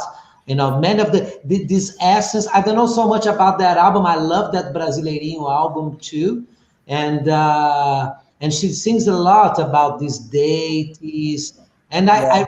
I really think it's a very it's very special because usually when you think about groovy music that makes you dance. I mean, okay, there are the melancholic songs, but the sad ones, but she has lots of celebratory songs also, right? Oh, definitely. mm-hmm. Actually, And on that Verdade or that Beleza Tropical, Sonho Meu, Sonho Meu, very upbeat song, very beautiful song. Right, well, don't Yeah. even. she does like a wonderful service to defend this religion, especially now during these times we're going through where there is like a main regime, very like a Christian supremacy thing. I have like total respect for all religions, but she like defends, and she's a very important person also in preserving this religion, and Yes. has so many songs that talk about the deities and stuff. So I know I've already said it, but I think it's very cleansing music. Very nice. What is that song, Lisa, that she sings? Rainha das nuvens, rainha das tempo bom, tempo ruim, Yeah. Is it on rainha Brasileirinho? das mais, rainha das tempo bom. She sings about Iemanjá, Iemanjá, não, é Yansan comanda os ventos, e as Yeah. forças dos Já deixa eu elementos. ver. É uma moça muito linda.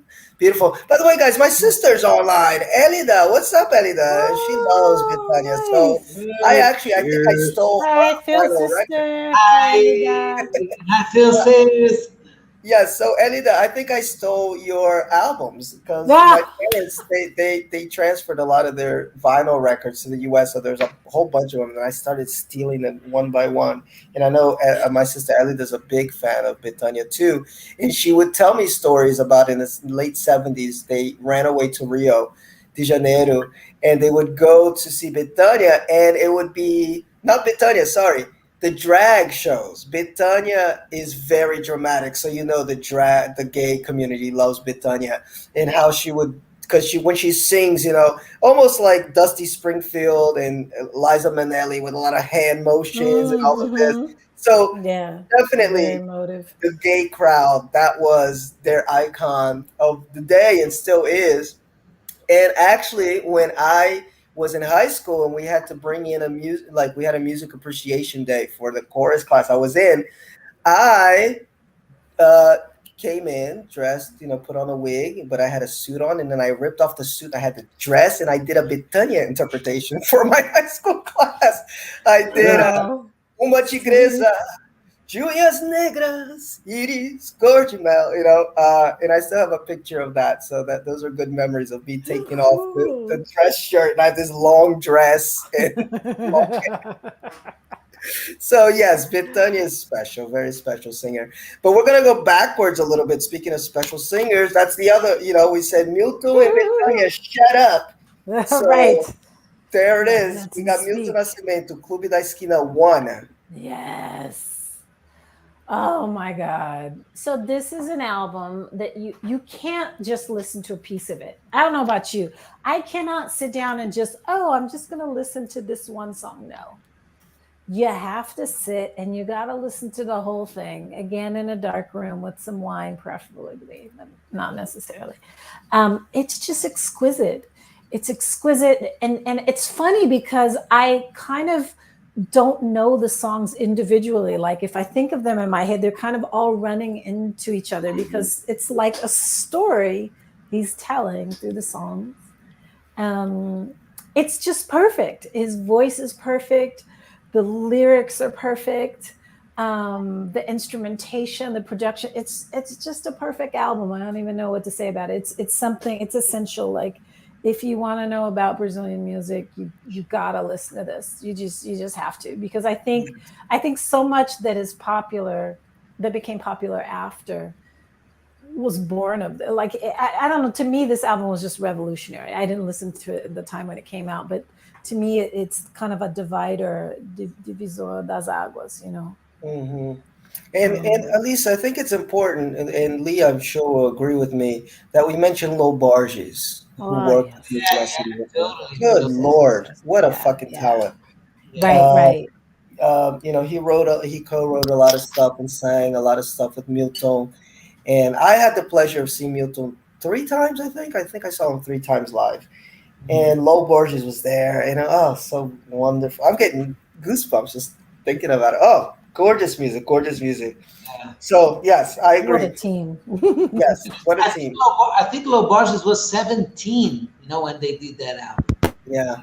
And again, guys, what's beautiful about this album, again, it blends everything jazz to Brazilian, like traditional music, to the Beatles, to like, it's just a gorgeous mix of everything. And then all of a sudden, again, it's like you're like when I'm sure Lee has had this problem when you think the song is simple because you can sing along to it, and then you go try to play that song by Milton Nascimento, and you're Yeah, like, wait, what just happened in the middle of this song? yeah, totally. I remember that with Chega de Saudade, actually, just getting off the subject a little bit. Chega de vai, minha vida. And then the song has like 64 chords. Like, oh my God. Right, right. And Yes, that's one thing that made jazz musicians really love Milton, I think, is because yes. the harmonies, it's Mhm. just like insane. It's insane, Yeah. but it's seamless. That's Yes. what's incredible about it is that it doesn't seem like he's again, No. reminds me of Stevie Wonder. It's like seamless. Mm. Like like in the middle of a Stevie Wonder song, all of a sudden the melody's going up and down and this and going here and there, but you sing along to it. It's like it's an easy song to sing along to, but when you break it down, you're like, what the fuck is this guy doing? But it's Stevie Wonder. That's what he's doing, you know. Right, right. In Milton and Lee, I'll give a little aside here. Remember, I was teaching a guy called Robert. I think a friend of yours, Robert. Is that his name? Oh, And yeah. and Uh-huh. he worked with like he did music for commercials and stuff like that. So he worked with a lot of musicians, and he told me a story. I'm not sure if it's true or not, but he told me that when he was in the U.S., he was in the studio with Herbie Hancock, Wayne Shorter, and like some other heavyweight. And Milton walked in, and he said, "I kid you not," he said, they all stopped what they were doing and started bowing down to him. Yeah, no, I believe so. And can I give tell another side story here, side note quickly. Once, because Roberto, that guy you gave classes to, he's a good friend of mine, and Yeah. we did go to Milton Nascimento's house back in like 1999, 2000, like quite a few times. Roberto more than I did, but I did go to, and I remember Milton telling us he imagined the situation. Milton Nascimento and Herbie Hancock in Milton Nascimento's house in Rio, Wow. and yeah, and then the contractor was like, there was a contractor there doing some contractor work, and there was like a guitar, there like leaning against the wall. And the guys were talking about music and blah blah blah, Milton Nascimento and Herbie Hancock, and now and then the contractor gets the guitar, said, "Now you guys listen to some real music," And the contractor Oh, wow. he started to play, to Milton and Herbie Hancock, and they both, politely, and Wow. they both politely, listen to the guy. What did he play for him? I'm curious. What's Now, the real music?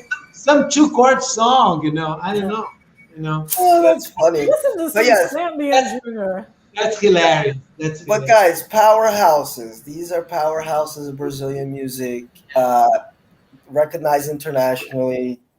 Find the if find the greatest hits album if it's too much to get. But I'm sure Clube de Esquina 1 I think is easier to get into first time than Clube de Esquina 2.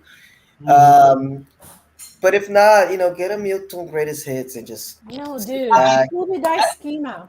Yeah, Clube da So Esquina. telling, There's nothing right? I think Clube de like Esquina is his Clube greatest da Esquina. hits. Yeah, I feel like that too. Yeah, To me, uh, that's like his masterpiece. Lee, it's on you. Carlos Malta and Pifi Moderno.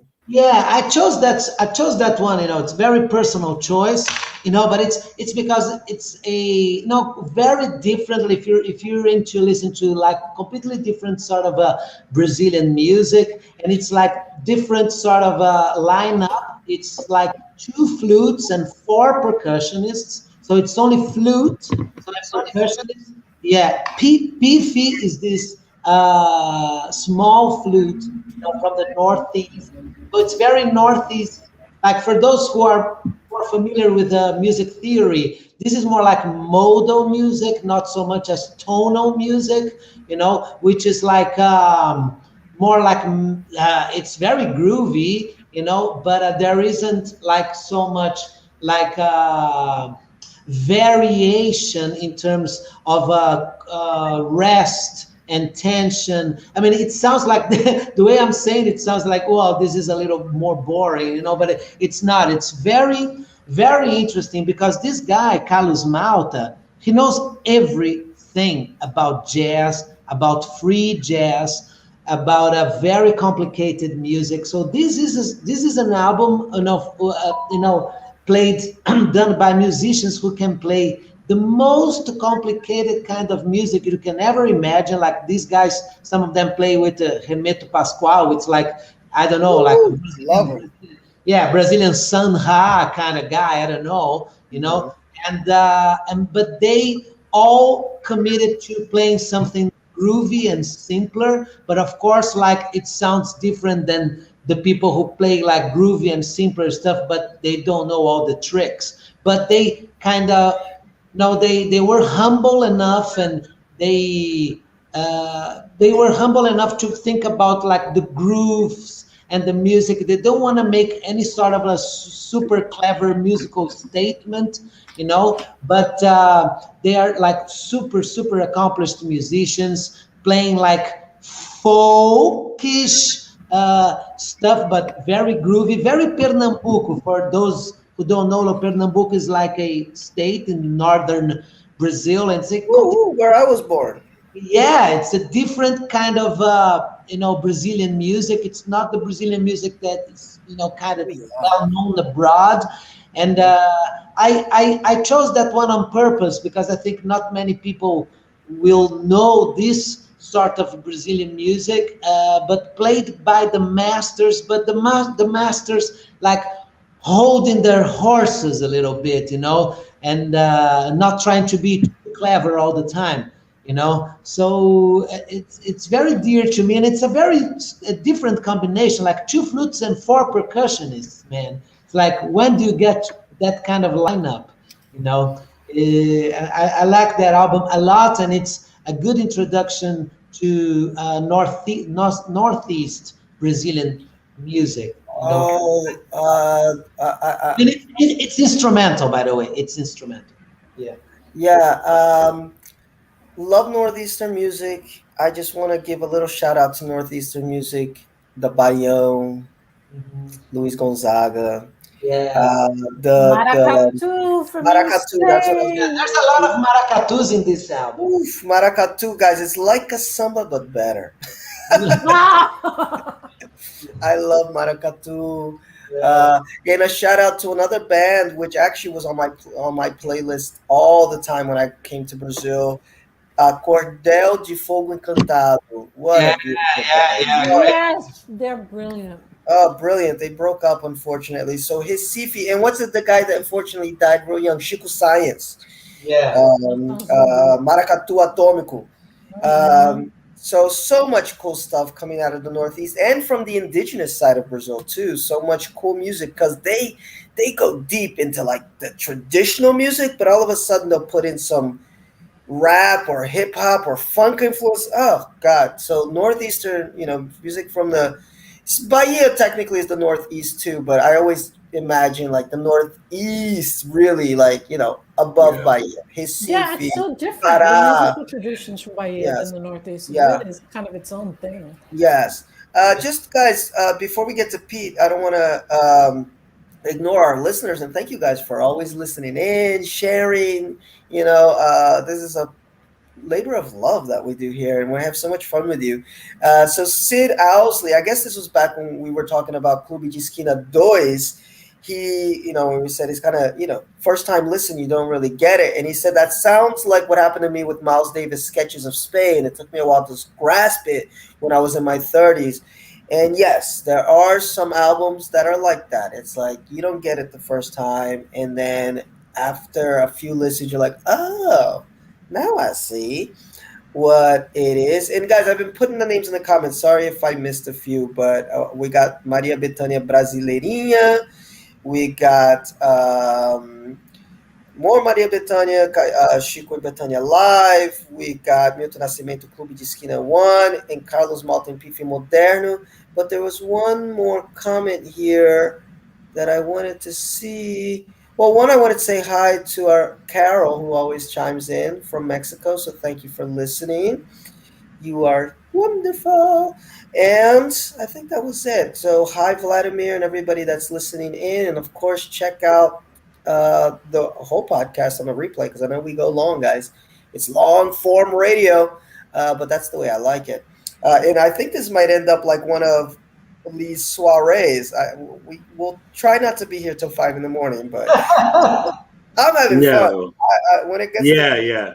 I'm I four have hours work behind, tomorrow. so let's go. Ratos de Porão, ooh. Brasil. Oh, I wasn't expecting this, but okay. I will pull up some information on this. Yeah, Hados de Poro. They are, I think, Suicidal Tendencies are the band that most people think of that were the first to like really blur the line between punk and metal. But Hados de Poro came out at around the same time, and they were freaking heavy, man. Like they weren't punk, they weren't metal, they were just heavy. That was their thing. And Hados de Poro means basement rats, and that's basically what they were. And they kind of went on to become Brazilian music legends. Their singer, what's his name? João Gordo.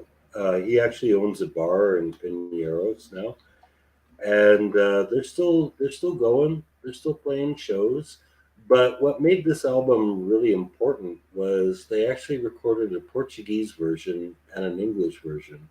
I don't think I've ever heard the Portuguese version actually, but the English version is badass. That like it is just so full on in your face, um, complete crossover thrash, not punk, not metal, just like raw dog heavy. And I was trying to think like when I should insert this story, but I've seen Hados de Poro live 3 times. Twice of them were with Christian, which is another band that is on my top 5 list for best Brazilian albums.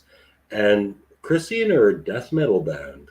And for some reason, like those two bands, like they just work together. It was like 5 hours of solid heavy nastiness in a completely different way, completely different genres. Hados de Poro is very political. They definitely do a lot of songs about how bad it sucks to live in Brazil when you have no money and everything is corrupt, and they do that left wing punk stuff. But the style is definitely very rooted in a mix of early 80s California punk, a little bit of thrash metal, and like Brazilian mentality. And this is the album that kind of captures it and makes it accessible because it's in English. Cool.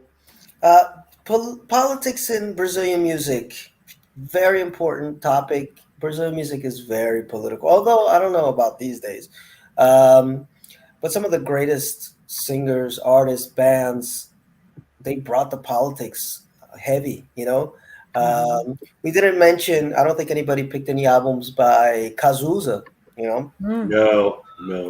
great Brazilian. He was in the Barrão Vermelho. Is that the name, Lee? Barão, yeah, Yeah, Barão. uh, Yeah, yeah, Barova Mel. They were a yeah, good band. I'm not such a big Good, fan very of, good And band. not, Yeah. yeah. and I think but Barova Melos were good. what a lot of people might not know about Brazil is that Brazil had 2 really long dictatorships, the last of which Yes. ended in the 80s. So, like from the mid 60s to the mid 80s.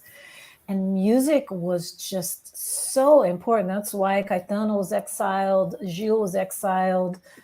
So many really important and popular singers were exiled because they were the voice of the people at a Mhm. time where the people could not have a voice. They would be disappeared, they would be killed, they would be censored. And so, like, the poets like Chico Buarque and others who could kind of like mask these messages in the double Mhm. entendre in their poetry and their kind of like twisting of the words to Yes. say things that everyone knew about. That it was a form of protest that was kind of masked to make it under the Mhm. censors. And so it was so important. It was a way that people could keep. It was the voice of the people. It was the Yes. voice of the people. Alissa, apesar de você, amanhã vai haver outro dia. So it sounds like just regular old samba, and you're thinking, oh, he's just saying, despite you, tomorrow's gonna be a new day, so maybe he's mad at his wife. No, he's talking about the fucking government. Right, He's right. talking about the situation in Brazil. Despite what the fuck is going on, tomorrow we're gonna have a life. And you listen to the song and it's happy and it's a samba and you dance to it and everybody sings apesar de você. Yes, yes. But it's totally a veiled message in there. Yeah. And Chico was a master at that. Yeah. Another one, Lee, you know that song, Pai, afasta de mim esse Oh, yeah. Ah, Such yes. a beautiful. afasta de mim este cálice de vinho tinto de sangue. And That's, then, that's such a clever pun, right? Yeah, yeah. yes. Clever pun. Yes.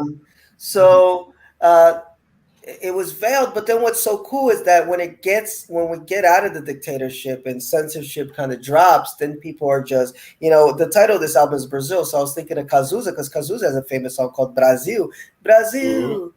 What is it, Lee? Qual seu negócio? Mostra sua cara, Yeah. que paga pra gente ficar assim. Brasil, qual o nome do seu sócio? Anyway, so he's basically saying, like, Brazil, like, who's your business partner? Who are you doing dealings with that we have to live in such misery? Yeah, trust me. So, go ahead. Oh no! What Pete's going with Ratos e Porão is like it's so cool that continued, and it was much more in your face then. It's like, yeah, we are going to talk about what the fuck is going on, the politics of it, and which is why I get so pissed off when I hear the conservative commentators be like, "Oh, why is the music so political? Why is the music? Why do you have?" That's Brazilian fucking music. It's Right. political. It's been political since forever. I mean, even the Yeah. early Yeah. stars, Yeah. were Yeah. political. And Because it and these was. guys were really tied to. No, go ahead. I Oh, didn't mean to cut you off. no, go ahead, Pete. No. These guys were really tied to Gallagher. Like, if you haven't spent a lot of time in Sao Paulo, Gallagher Hawk is like so important to the underground music culture of uh, not just Sao Paulo but Brazil in general. Because I mean, Mhm. back in the '80s, like you couldn't get music from other countries unless it Right. came through some kind of specialized importer. And Right. Galeria Hawk was that place. And it is now like this cultural icon. And I was so upset during the pandemic seeing like a lot of people going out of business at that place because, they couldn't stay open. Right. It I was there quite recently. It seems to be doing well, but that place was so instrumental in like introducing Brazilian musicians to foreign music and allowing them to take those influences and flip it over into a kind of Brazilian perspective. And Yeah. that was kind of what Hados de Porro did. Like they took these influences from like I don't know what it was. It was like Metallica, it was Black Flag, it was the Dead Kennedys, Huh. but they did it in their way. They wrote songs about what they knew, and it works. It works. It works. And I love that Sao Paulo has a rich rock culture. And Huh. Galeria do Rock, for those that are kind of like, what the hell is that? It's downtown. It's this big gallery. It's like, what, 5, 6 stories high. You walk in there, there's a bunch of shops, there's tattoo shops, kind of like your alternative place to go and get whatever you need to get, from record stores to skate shops to t-shirts. And it's a Haircut. big gallery. They just go up, up, up, up, up, up, up. So I'm glad to hear that they're doing well, because I had read in the newspaper that some stores had closed. They were doing pretty bad, yeah. Huh. We're back to Lee. Yeah. Josiara. Yeah, Josiara. Yeah, I chose that album because it's a quite recent one, and Josiara is a young female singer, and she is also, which like nowadays I think it's very hard to find like somebody who does something more towards like popular, although her song is very like her music can be quite experimental at times. But she is, believe me, guys, a fucking good guitar player. Acoustic guitar player, and she sings like over this. She sings beautifully over these super intricate guitar parts, which are like, I'm a singer, guitar player also, and the stuff she does like on the guitar, it's very difficult to do that stuff on the guitar and keep singing. And she does both things really, really well, And there's like a subtle sort of a production, most songs like some certain songs, they have like 2 or 3 minutes only acoustic guitar and vocals, only her, and then after 2 or 3 minutes other instruments start, joining in, so it's a very different kind of music production concept, a lot of space for acoustic guitar and vocals, and then some noises and some electronic music details and stuff. The guy who produced that album also, it's an honorable mention. I didn't pick any of their albums, and I think like Baiana System is a quite, Yes. yeah. It's one of the guys from Baiana System, produced this album, and Nice. it's very modern. I mean, I think like out of the real like new vintage, I think she is definitely one of the most important names, and she's from the Northeast also. She has like a very thick Northeast accent. She's an amazing guitar player, an amazing singer, super talented woman. It's really worth checking that out. I mean, it's a really good blend of acoustic and I wouldn't call it electronic, but it has like electronic elements. Very original artist, I'd say. Cool. I'm Yeah. glad you Thank picked you. I'm her, checking that Lee, out. because you were. I think you had messaged about picking somebody from that's newer. I'll add as to newer artist Mahmoudji, which I fell Yeah, in love with. Mahmoud is Good great. lord, Oh, and Yeah. even better live. I mean, I like her studio stuff, and then I saw her live at Sasky, which is this big cultural place down here in Brazil. Good lord, what a fucking BEJ. band live! So I'll give big ups to Mahmoudji, Yeah. and I don't give a shit what you say. I love me some Pablo Vittar. I love Pablo Vittar. I Uh-huh. think Pablo Vittar just doesn't give a shit. Oh, For wait. girl with a Mm. trans, well, no, he's not trans. He's drag because he actually likes to be called he. Okay, so it's a man dressed as a woman just doing his shit and blending some forró with some funk with some pop and catchy tunes. And I know they gets made fun of a lot. He can't sing, he can't this, but I have a soft spot for trash. And Pablo Pitar Yeah, is the type of right. I trash can that relate to I'm that. into. All do. We all do. No, Yeah, Pablo Pitar is the trash that I'm yeah, into. You know, like yeah. what's that? And Uh, what's that? He has the line in the song. He said, "They say that I can only be a whore in carnival, but I can be a whore every day." And I'm like, "That's me, baby. yeah, No carnaval só posso ser vadia, mas eu sou vadia todo dia." I'm in. I'm in. So it's very pop, hated by many, but beloved by many more. So I'm definitely into Pablo Vittar. Um, yeah. And while we're giving shouts out to more recent artists, I do have to give one out to my mates in Far From Alaska, who are a band from Natal. mhm. They sing in English. Their style is basically garage rock. But they've played the South by Southwest Festival like 3 times now. Like they're Oh, Wow. probably more popular outside of Brazil than they are in Brazil. But they're amazing. They're amazing. They only have 2 albums out, but they're both really worth listening to. So definitely recommend uh, anybody interested in checking out Brazilian music who maybe they sing in English. Um, so yeah, if you want to check out some Brazilian music sung in English to just break yourself in easy, they're a pretty good band. Cool. Cool, I cool, give cool. a shout out to a Bahian newer-ish artist, Chigana Santana. Oh, I know he probably Oh does more yeah, shows in Sao Sent me yeah. Paulo. that. You sent me that. Freaking Santana. brilliant.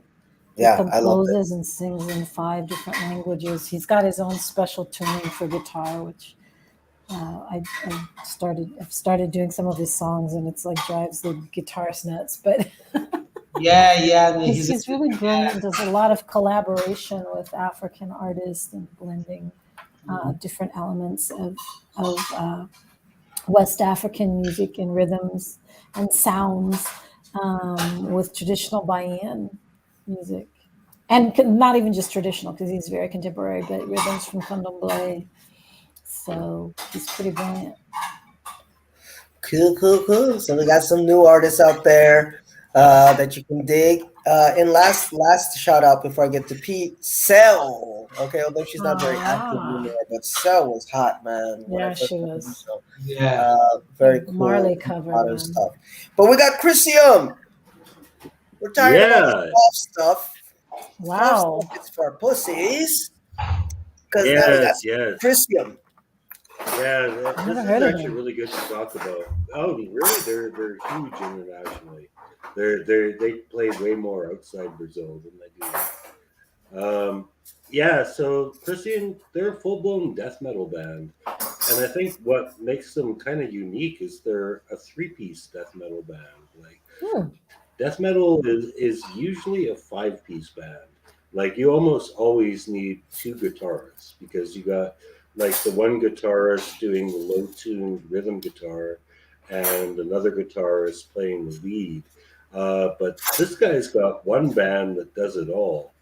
One man, sorry, who does it all. He's got like the low tune rhythm and the lead happening simultaneously, Hmm. and it doesn't always work. It doesn't always work. Like as a live act, I think they're freaking amazing.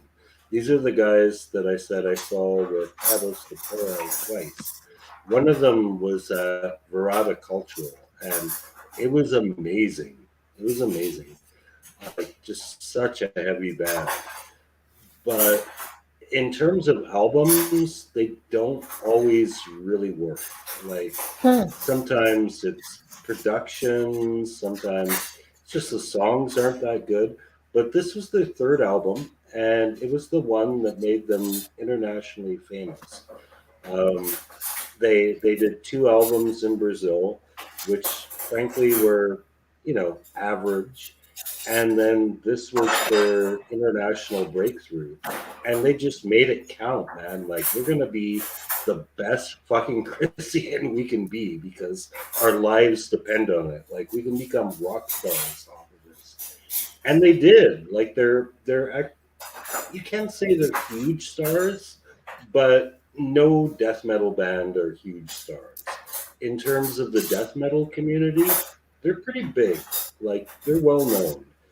Huh. And the thing about death metal is it is first of all, it's a genre with limited appeal. Most people just find it really off-putting. I wonder why. Yeah, yeah, it's like really aggressive. It has brutal lyrics, so It's it just got doesn't this. have a lot of yeah. Oh, that's what It they say. doesn't. Whoa. Yeah. It doesn't have a lot of marketability, um, but it's easier, obviously, for like an American or a British band to get over in this genre than it is from a Brazilian, even a European band. I mean, there's a Oh, there lot are a of bunch of European. European death metals. Yeah, Yeah, bands. Yeah. there's a bunch of European death metal bands, but for a Brazilian band to get over on that, like they worked their ass off on this album, and I enjoy their live performances. But I can tell you honestly, listening to albums, this is the one I go back to. This is the one where it's like, this is you being the best Christian you can be. The low tune guitars, the blast beats, the growling vocals. But there has to be more to it than that, because the thing is, there are so many death metal bands that, after a while, it all starts to sound the same. So you have to distinguish yourself from the rest of the pack. Like, what can you do that none of these other bands can? And that is what they delivered with this. Like, there's melodies, there's tempo changes, there's a lot of things that separate this from just the wall of noise that death metal Mhm. can often be, and that I love. I mean, I love the wall of noise that death metal is. But if you want to distinguish something as being better than the rest, then this is it. This is something that stands out. This is it. I'll tell you guys. I don't know about the rest of Brazil, and Lee, who has lived here his whole life, who probably knows better. But I feel that here in São Paulo, man, is where the rock scene is and the heavy metal scene. Like you just see it. You see guys in leather jackets. You see the bikers, and I love it personally. I love it. I Yeah, love it. Yeah. and When it I goes hardcore down yeah. here. Yeah. I lived the metal culture, and then, back in the '80s, I was a metal kid, and I loved it. I was the only one who liked like percussion, This Mhm. guy's really you like percussion, and I was like, hey, but I was like a metal kid, and it was amazing. It was And, amazing. and, and a thing that I also love here is when Pete shares his photos of going like to Itaquera, Yeah, extreme east side of the city to see shows. I love that it's all colors in these fucking shows, because in the US, Alisa, unfortunately, you and I both know that music is very much divided on race lines. Uh, Mm-hmm. Mhm. and so I was a kid that liked all music. So I liked, whatever, Rolling Stones as much as I liked Michael Jackson and Miles Davis. So, but I was a weird kid for that growing up because it's like based only on the music, not on my skin color. People would ask, "Are you white?" Because I Mm-hmm. had like a Pearl Jam sticker on my backpack or, whatever the rock Right, band. right, yeah. And I'm like, what do you mean? Like, what question is that? Whereas in Brazil, no, it's like everybody. So you go to a show, like I would feel weirded out. I didn't go to as many punk shows as I like. Punk is probably my favorite type of music on planet Earth. But I Oh. wouldn't go to punk shows because I would feel like I was gonna get beat up or something, because Mm-hmm. Yeah, like I would feel weird being amongst a bunch of white folks with bald that heads. was the Wanting to beat weirdest thing people for me. down. Yeah. Yeah, And it ends that up was the punks. weird. Go ahead. No, no. Yeah, well, that was the weirdest thing for me when I went back to Canada from Asia in 6 years, because I used to go do a lot of punk shows in Asia, and big surprise, most of the people at those shows were Asian. And then I went back to Canada and I was going to punk shows, and it was like, oh my God, like everyone here is white. This is like really weird. And I mean, of Mhm, course, it had always been that way, mhm. but you just like when you live in like a super white city, you don't actually see that. But after spending so much time going to punk shows where like everyone is Asian, and now being here where you go to punk shows and it's like, or metal shows even, and it's like it's black, white, Latino, indigenous, like every type of color you can imagine, and the music is the unifying thing. It's like, man, like how did these genres of music become stereotyped as so white in North America, I know when it's nuts. obviously the rest of the world doesn't see it that way? Exactly. Yeah. So like when I have a band here and we play a lot of rock, but we play soul, we play blues, but we play some Ramones, and then I always remind the crowd. I always say, yeah, guess what? We created this music. The rock and roll is black. And Mm-hmm. so I have no shame in playing rock and roll. I'm not trying to be white when I'm playing rock and roll because I'm thinking Little Richard. I'm not thinking Elvis Presley. So it's it's so cool to see down here how diverse the crowds are at any type of show, in fact, and even for music that's more traditionally black, like sambas, you see white people there and everybody's kind of enjoying. I love the democratic side of the music down here in Brazil. We're back to you, my dear, my soul sister, All Gilberto. right. Quanta. Quanta. We Wow. had to get to Gilberto This Gil is eventually. right. This is major soundtrack, 1997. I was living in Boca do Rio, and which is a neighborhood in Salvador, and I was absolutely obsessed with Gilberto Gil. And I think I started off with his. He's got a live album that has A Paz, e Tem Sede. I went from that, I think, which is the first Gil album I might have heard. And then I went to Quanta and just fell in love with it. And I do this thing that probably all musicians do. I just listen to it obsessively. I just wake up and listen to Mhm. it. And just throughout the day, just like keep listening over and over. I had it on CD. And it drove my friends nuts, all my Brazilian friends. They were just like, good God. But I was learning the language. I was learning about Gilles. I was learning his stories. He's a fascinating man, an amazing writer, um, a preserver of Bahia's history in so many ways. He has one song not on this that is about my neighborhood. Domingo no Parque is about like capoeira fight in Boca do Rio, and I got to meet him, and I was like, hey, I live in that neighborhood that you sing about on the disc. But this is just it's a gorgeous album of his. It's not, he went through a lot of phases. He was in Tropicalia. Um, with Caetano and Betania and Gal in the late 60s, and they were super experimental and like kind of revolutionary and very political. And he went through phases where he was like really into African music and rhythms. Things where he did some stuff with Nana Vasconcelos, he did stuff with Filhos de Gandhi, where he really dove deep into the Afro-Bahian traditions. And Quanta is very much more commercial. It's probably would be solidly MPB, Brazilian popular music.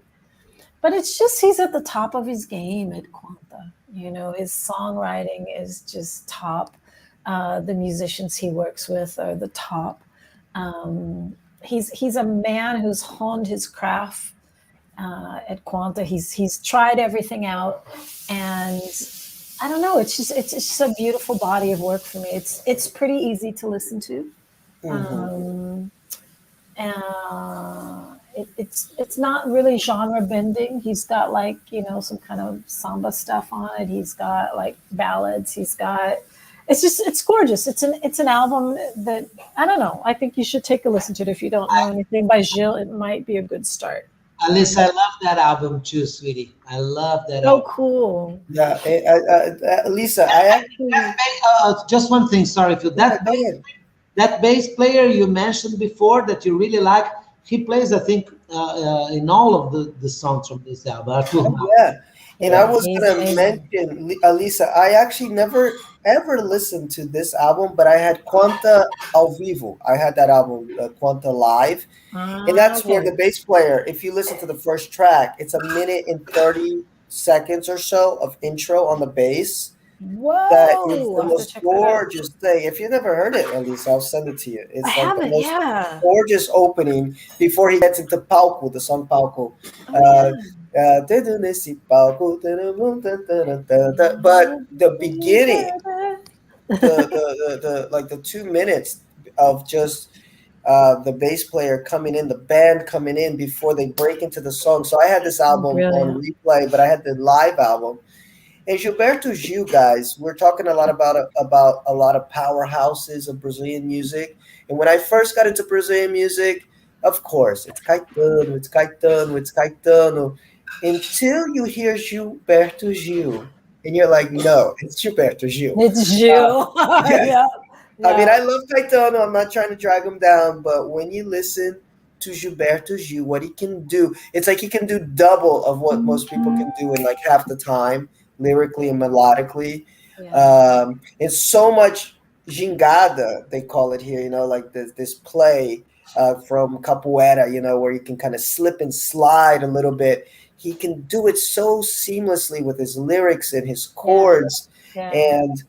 And yet be totally singable. That's the magic of Brazilian music. It's complex. Like if we're Yeah. talking to two musicians here, so they know it's Yeah. not always easy to play these songs. If you pick up a No. guitar or even just try to sing them on a professional level, yet you can they're sing-alongy. It's funny. It's amazing how these guys can flip between the complexity Right. and popularity And, with their songs. So I love and, you, and and I love you. it's funny the contrast between the two of them because they have done a lot of work together. But Caetano, for me, I appreciate him, but I find him more less accessible, especially not being a native Brazilian, because there are so many of his lyrics that my friends will have to be like, okay, so this refers to this thing that happened back in the 70s and this TV show. It's very like his writing is kind of codified, and if Hmm. you and I've had people have to explain like, oh, so there was this situation between Gil and Caetano. He wrote this song for her because he was in love with, well, not with Gil, with Gal. There's a song where Hmm. he was in love with Gal. Gal didn't want him, and so he wrote this lyric about her. And so everyone knows the story. I don't know the story because I'm not Brazilian, so I'm like, I feel like I miss a lot that's in Hmm. Caetano's music, and his lyrics, just some of them just don't make sense. Like he just uses vocabulary and words, and like he's like, a James Joyce, whereas Jill is like, he's accessible, he's an amazing poet, but Yes, it's poetry, it's like Emily Dickinson, like I can understand it without like, you need an having to encyclopedia for read you. everything. Yeah, Yeah. Yeah. And I yeah, love him for that, because it's not that it's like simple and shallow, it's simple and definitely isn't. deep, and Oof. simple and deep to me is much more difficult. Yeah, simple and deep is the most difficult. Yes. Yeah. Yeah.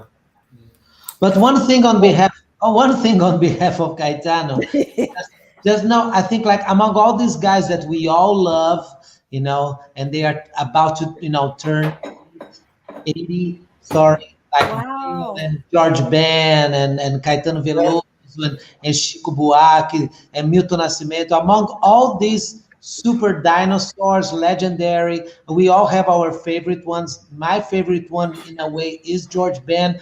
But Mm. I mean, if you follow what these guys are doing, I mean, by far, Caetano is the one that remained more innovative, innovative. Mm. Innovative. Yeah, I agree with Okay, that. yeah, Uh, yeah. I Like really dug Lee. incomparable. All the other ones are living from what they did in the past.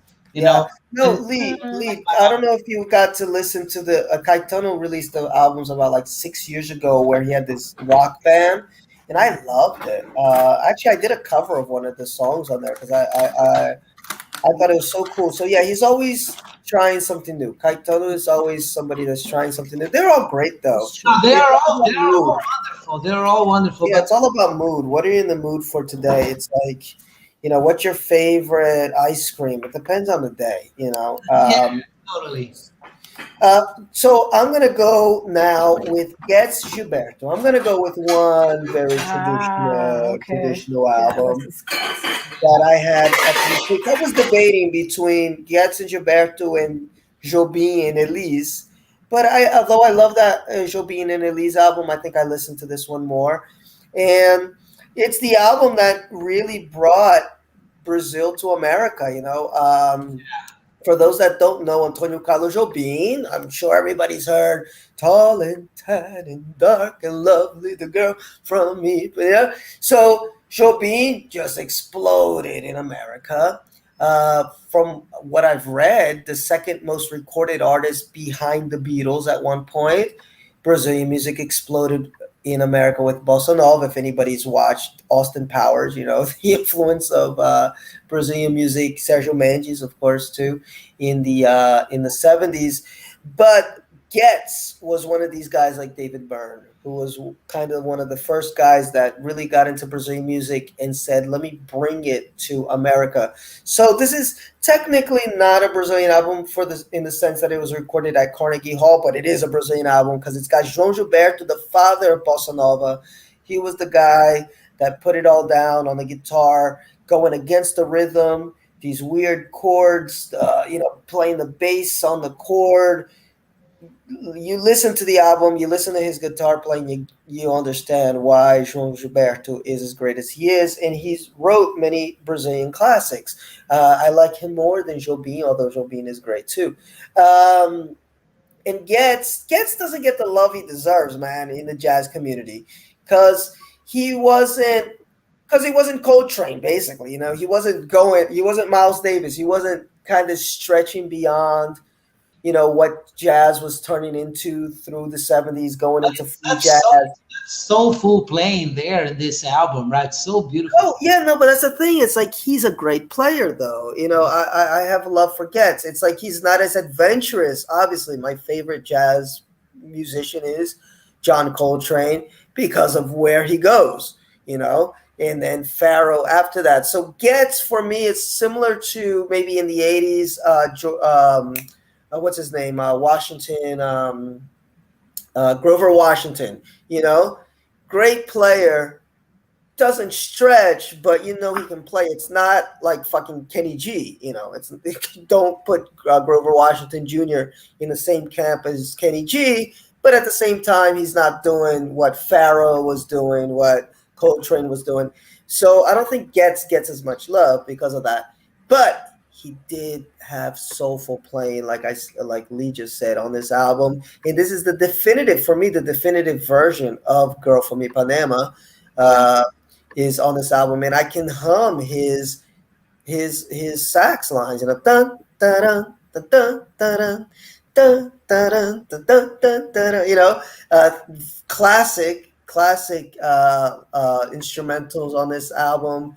And it's essential. We're talking about essential Brazilian albums. You got to get the bossa nova in there, and you got to get the classics from Girl from Ipanema. We saw the beginning of the video, Alissa singing Saudade, and Corcovado, which was picked by Time Magazine as the greatest song of the 20th century. Bossa nova,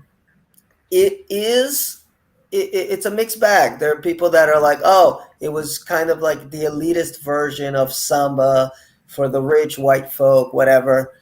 But you can't deny the influence that it had on Brazil and Brazilian music, because it just moved the needle forward to something new. Bossa nova, you can't really translate the word, but it's almost like the new wave, the new thing, the new vibe. Bossa nova literally means the new thing. Yes. So by Bossa Nova, we get all these artists that we have been talking about. Caetano, who loved João Gilberto. He was like in love with the guy.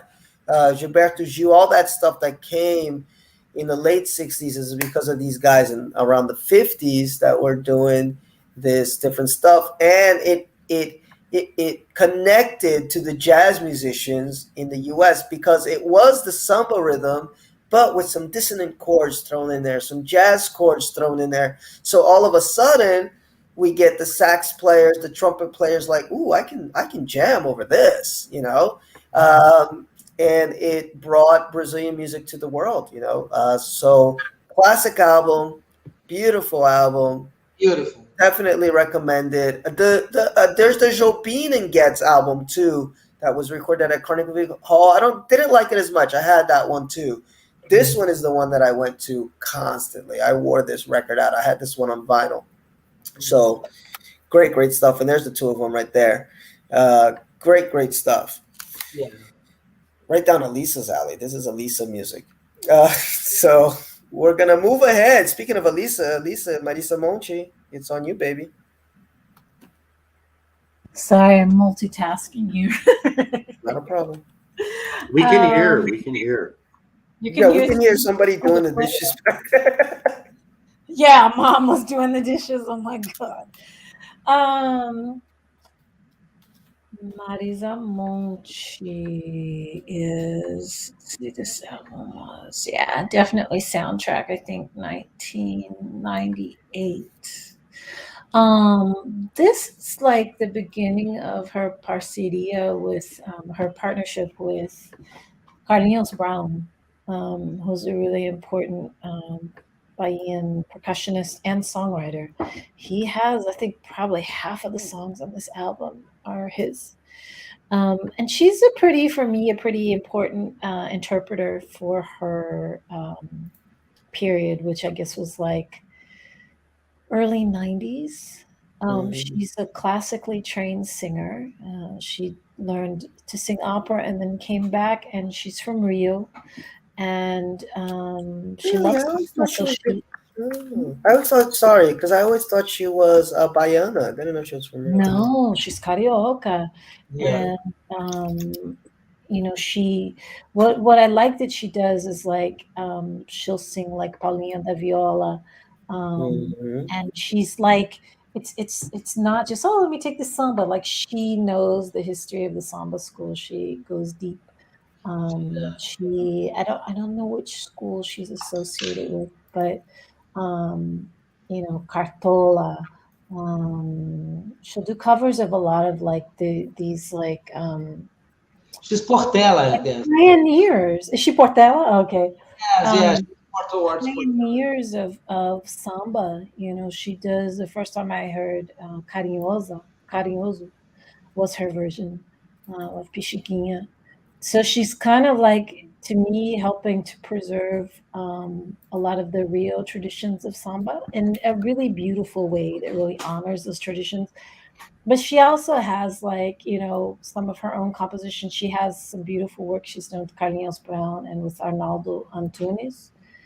Is that his name? And is it Antunes? Arnaldo, he's Paulista. They did the Tribalistas, which almost made my list. Yeah, yeah, Tribalista is a cool little band. Um, and she also sings contemporary composers like Adriana Calcanhoto. She's, again, I tend to go for interpreters. Mm. Um, and she has a beautiful voice. She does really nice interpretations. She, to me, as she got older, and I think starting with this album, she started to take more risks, because when she started off, she was very, very pop. Her first Yes. album. And then this one, when she started working with Carlinhos, she started to really take more chances. And to me, she started really kind of finding her voice on this album. And this was one that would just go into heavy rotation. Like, there's oh, I forgot. I can hear it in my head, but not enough to sing it. I just remember going to the beach and just putting this on my headphones and just lying down in the sand and just listening to this over and over again. So this is the soundtrack of some of my first years in Brazil. And because Carlinhos Brown writes, his voice is very, very baiano. His way of seeing the world, the colors he describes, the sounds he describes in his music, the way he writes is very, very baiano. And so, for me, living in Salvador in those first years, it helped me to understand more of the landscape that I was living in as well, even though Can she's. You know, Gorgeous. can you believe, Alissa, I gave English classes to her then husband, and Really? I frequented her house for 6 months every week. Yeah, Wow. to give classes to her husband, to give Oh, English classes wow. to her husband. Yeah, we How smoked. amazing. Yeah, Yeah, we smoked. Marisa Monchi's special, man. Like she's a weird artist. Like I don't have any of her albums, but I listen to a lot of her songs, Uh-huh. and she just seems like she's in her own bubble. Like I'm a big fan of PJ Harvey, Polly J Yes. Harvey, and something about Marisa Monte, although totally different styles of music, reminds me of PJ Harvey in that she's just in her own bubble, doing her Mhm. own thing with her own energy, and it's subtle, it's mysterious, it's sexy. Like, she's a gorgeous woman, and so she's got the sensuality, but Yeah, special artist. But I learned something new because I always thought she was from Bahia, so it's cool to know she was from Rio. Probably Um, she does so much of Carlinhos. yeah, She sings a lot of. He writes a lot of her songs. I got it. Yeah, gorgeous, gorgeous artist, and very popular here in Brazil. We didn't put any Daniela Mercury albums on here. Wonderful artist too. I Yeah, love wonderful. Daniela. Woo! Love Daniela. So we're going to Lee now. Fernanda Abreu, Raio X. Oops, sorry. Raio X, X-Ray. Yeah, that's an album I also listen to like a lot. You know, Mm. Amanda Abreu. I mean, she has some, not everything, definitely not. You know, she isn't that famous in Brazil. But she shares some characteristics with Madonna. You know, she's into dancing and she's very pop, and she's all for, you know, black music, and she dances really well, and you know, has, you know, some cool choreographies in her, you know, during her show and stuff. And this is a very special album because it's like a there are like, I think, seven new songs and seven classics re-recorded. This is like sheer Brazilian funk, like old school funk. This is like a great mix of carioca and American culture, like old school carioca funk, you know, from the, you know, 90s and late 80s and For 90s. Lee, for those that don't know, the old school funk is influenced a lot of the Miami beat from the '80s. So if Yeah, you're into yeah, that beat from the '80s, Miami, Miami. Yeah, yeah, lots of, it's the old school funk. yeah, lots of, Yeah, yeah, that's it. yeah. And but at the time it was also very innovative because they were like, because the traditional old school Brazilian funk was basically, you know, Miami based with Portuguese lyrics and lyrics in Portuguese. Hmm. You know? But this, no, this is like really a crossover. There's lots of Brazilian, you know, music elements. You know, super, you know, good taste production. You know, she picked up like her best songs, and there are like guest artists all through the album. It's a very groovy album. You know, lots of songs to dance to, lots of songs to put on, you know, at a party. You know, it's very good party music, very American and very Brazilian. You know, Cool. it's a great crossover between American music and Brazilian music in the, you know, in the pop world. You know, she doesn't have that wonderful, like, super, you know, range and like voice, but she's got, you know, the moves and the attitude, and she's authentic. She really likes what she sings. You know, she has always been like crazy about black music and stuff, and she, as I said, like, she has a great stage presence. Now she's almost 60, you know, and you know, the highlight was, you know, she belongs to a band. You know, she gotten famous from a band when she played in a band called Blitz. You know, that was a huge. It was our B-52. You know, one guy, two girls, dialogue, lyrics, and very theatrical. I love the B-52s, you know, and they were kind of our, you know, in a way, you know, B-52s inspired kind of band. But then when she went solo, she went much more towards black music, you know.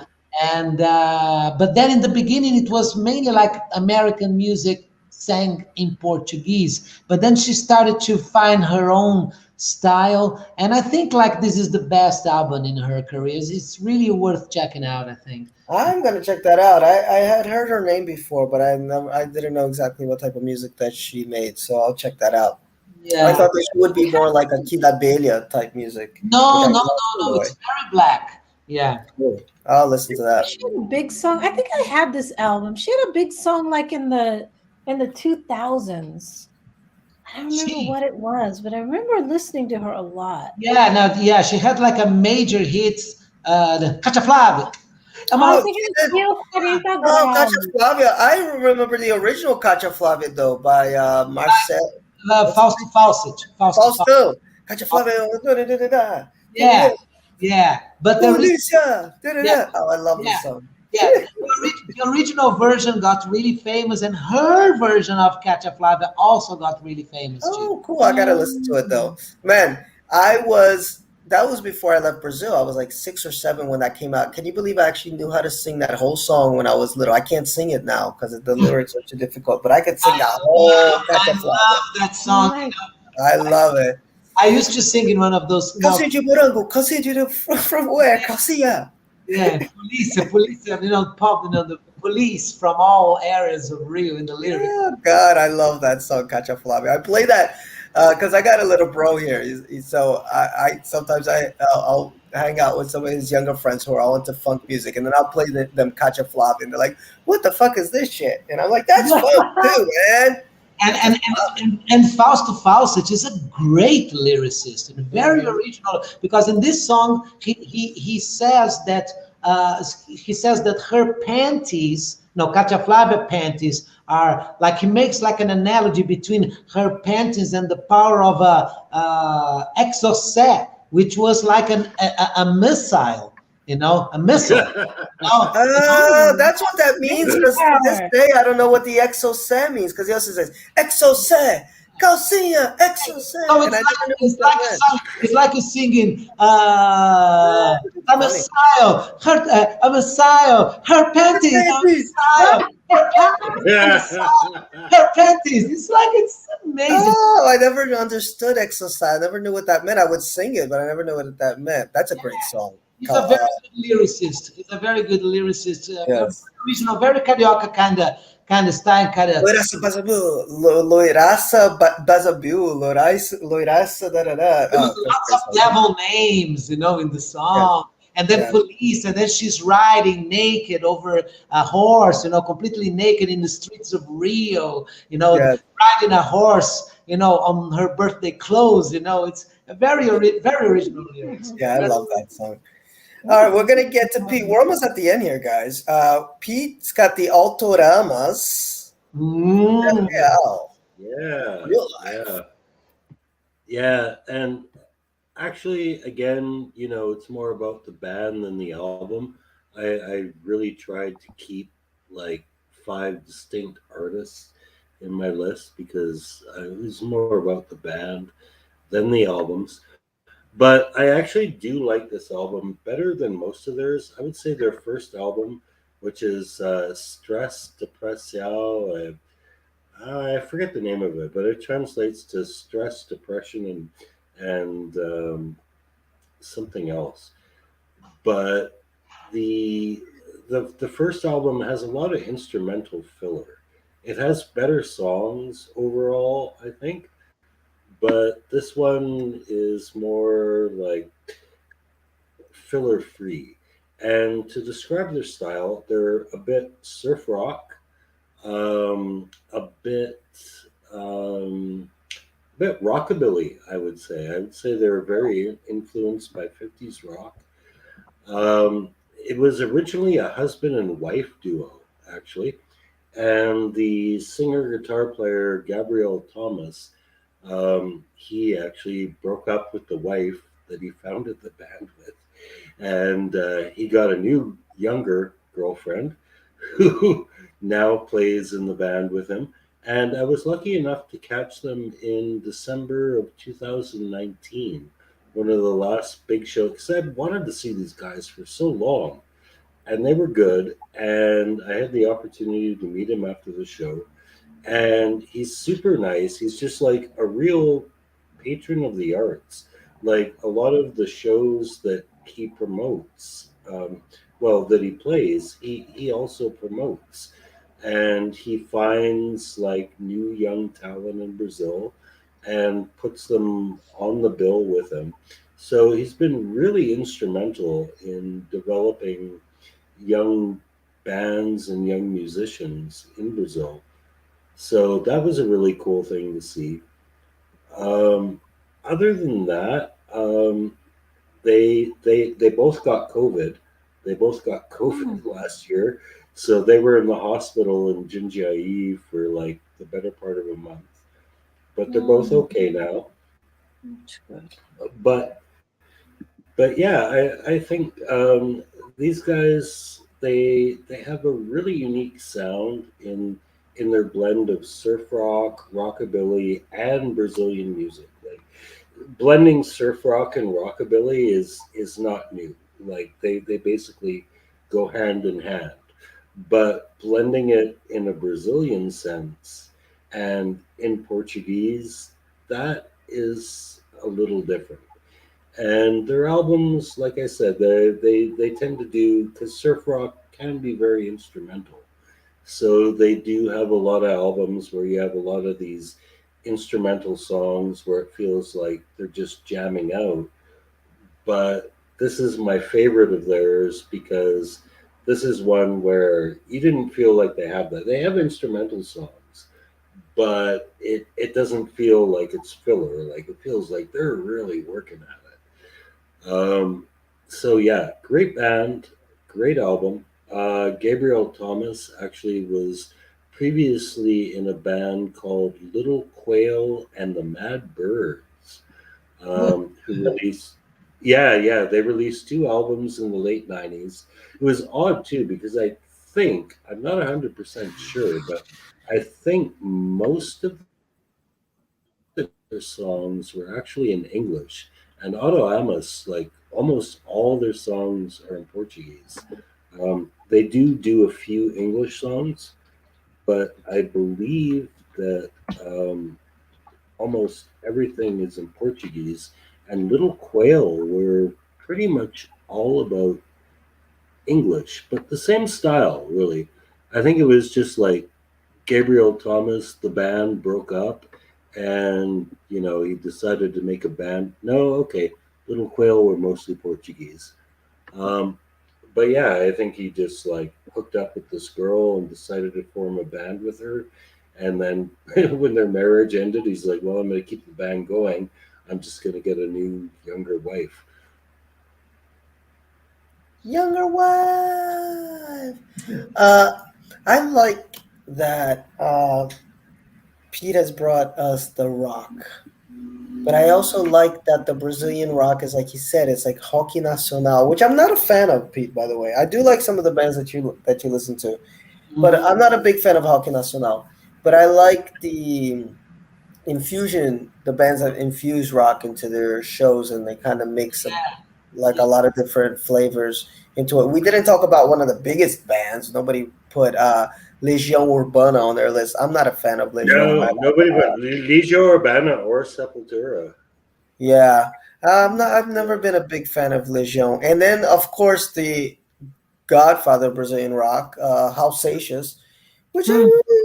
I do like him. Like not so much. I can't say I like the music that much, but his like if you've seen his performances on TV, man, the guy Mhm. is out there. Like he has some Yeah, he's out serious there. fucking mental Uh, health problems. yeah, I'm not a huge fan. I like a couple of songs. I did appreciate the fact that when Bruce Springsteen played in Rock in Rio, he opened with a Halsatius song. The Sociedade Alternativa. Viva, Yeah. Viva, Viva a Sociedade Alternativa. It's So such that a was kind of great cool. line, right? It's such a great line to start. Yeah. Yes. No, that was great props that he gave to the great Halsatius. So as you can see, guys, it's a mixed bag in Brazil. Yeah, You get yeah, into Brazilian and music, you think it's just samba. No, gravely mistaken. yeah. What I like about this is that everybody has brought their own perspectives of Brazilian music. Like um, everybody clearly is partial to certain genres of Brazilian music, but in terms of having four different people bring what they like about it, it definitely paints a broader picture.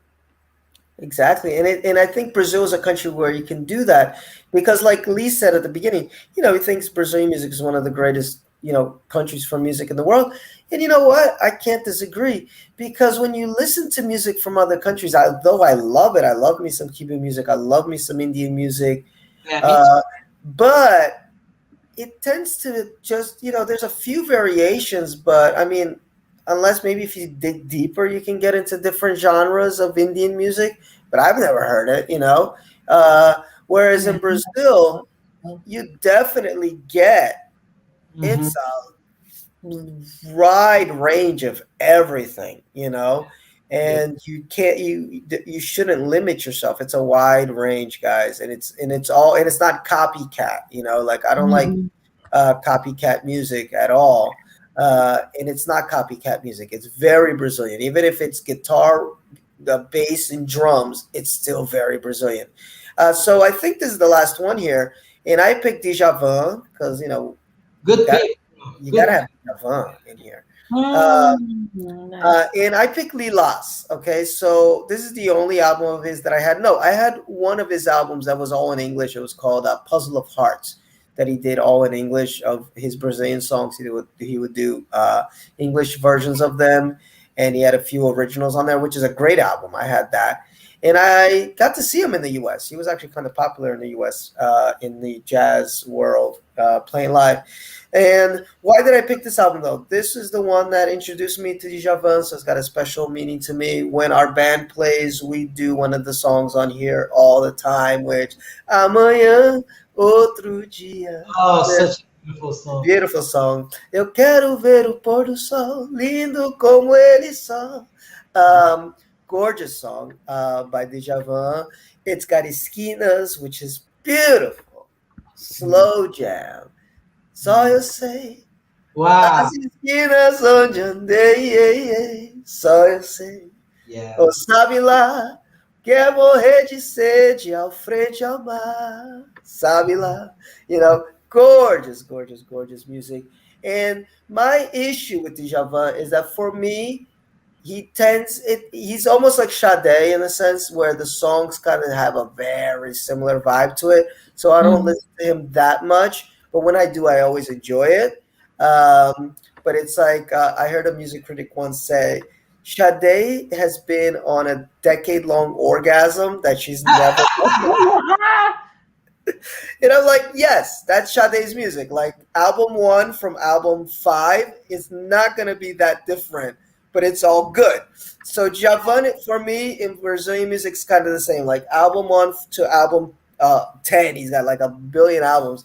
It's not that he's not doing too much. He's not going outside his wheelhouse, but it's all very gorgeous. But I like that this album is a little different. It came out in the '80s, so it's got a lot of that synth pop sound to it.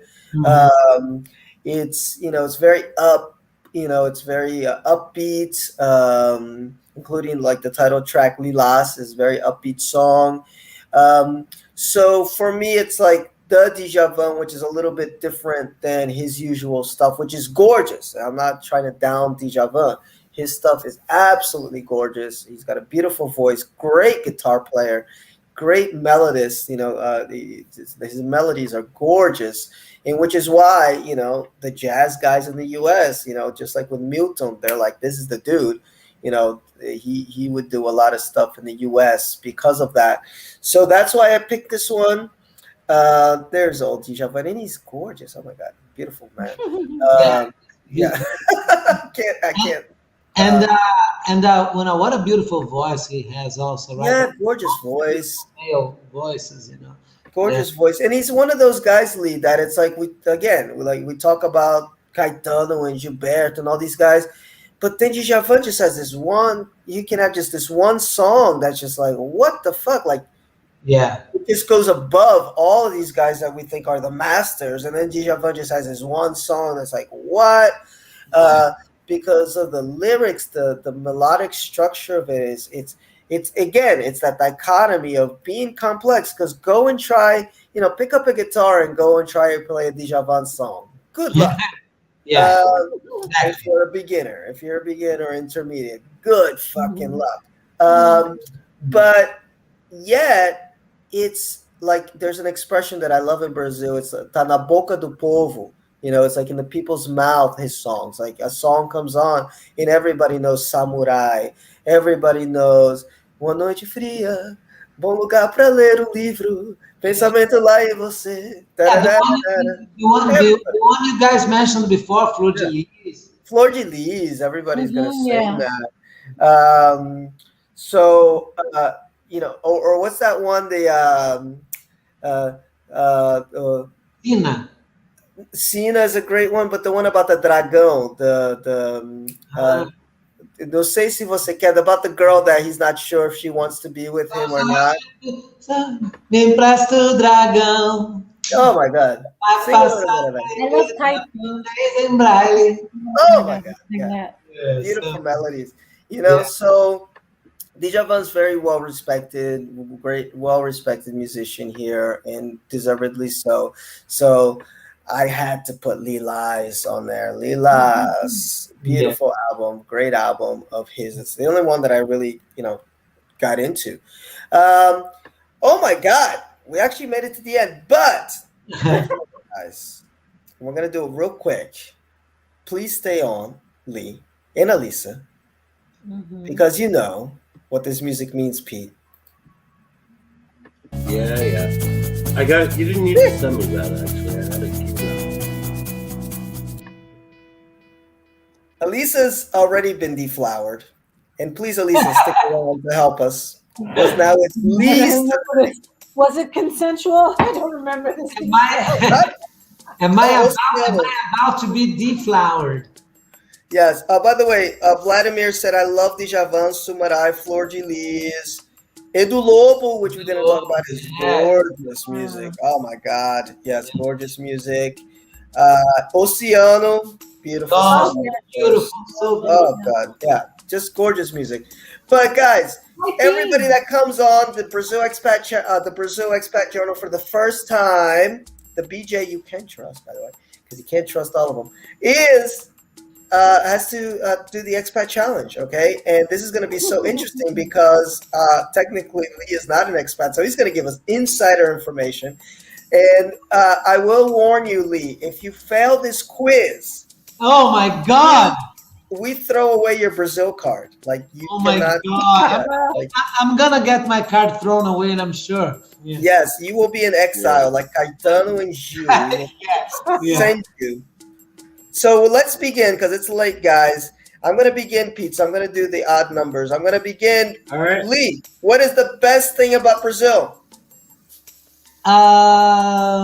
I'd love to say the people, but now we're such a fucked up state.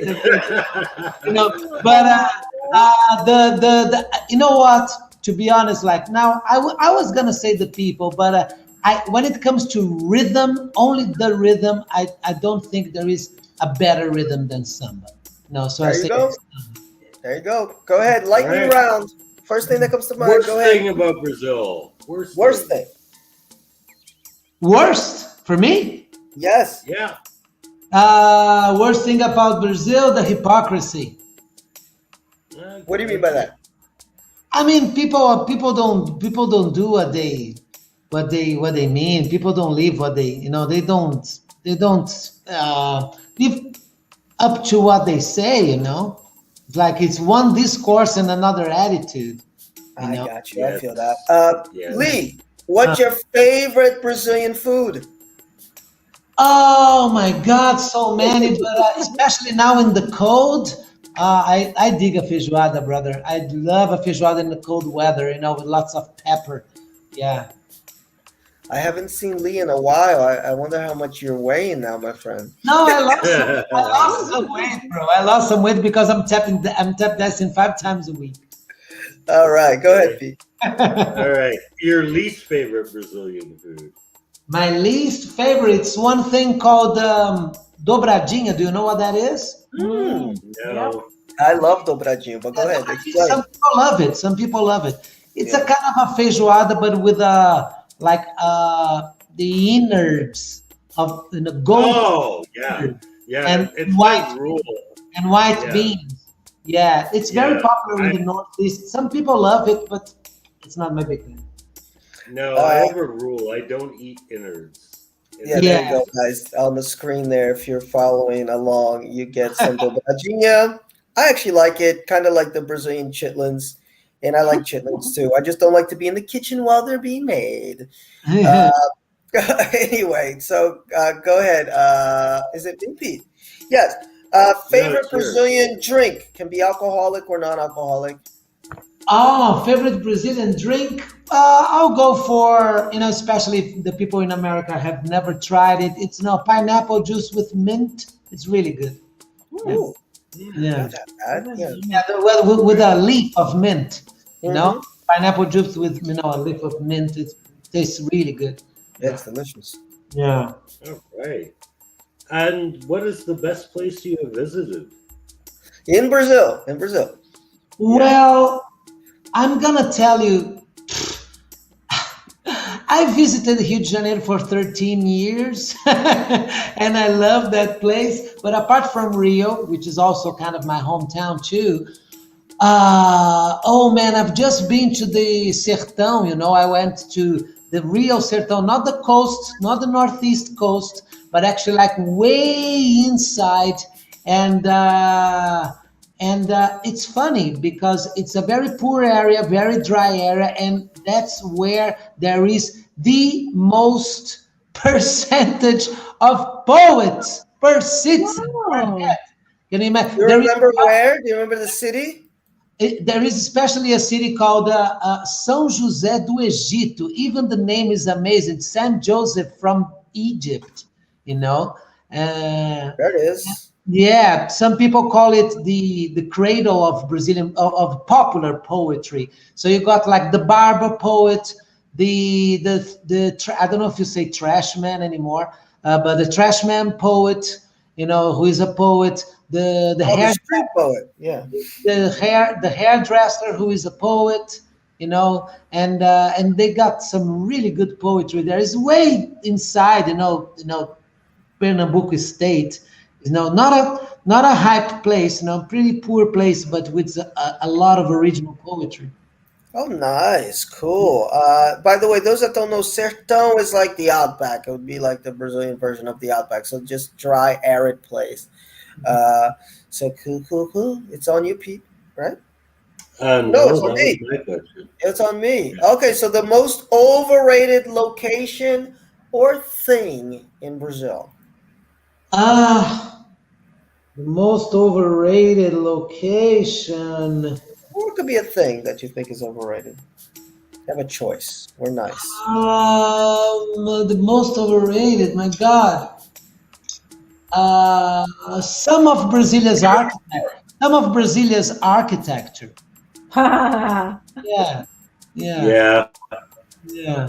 I can ride with that. I I can can see ride that. with that. There's some gorgeous ones, but some of it I'm No, like, there are some gorgeous ones, but like to say that it's like fucking amazing everything is like a little too much, I guess.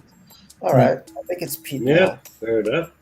All right, best place to chill in your city. Sorry? Best place to chill in your city. In São Paulo, in this case. Best Yeah. place to chill. Well, the cliche answer is your own house, right? But actually, Pete knows I live in a very, very special street here in Brazil because it's a street full of graffiti work.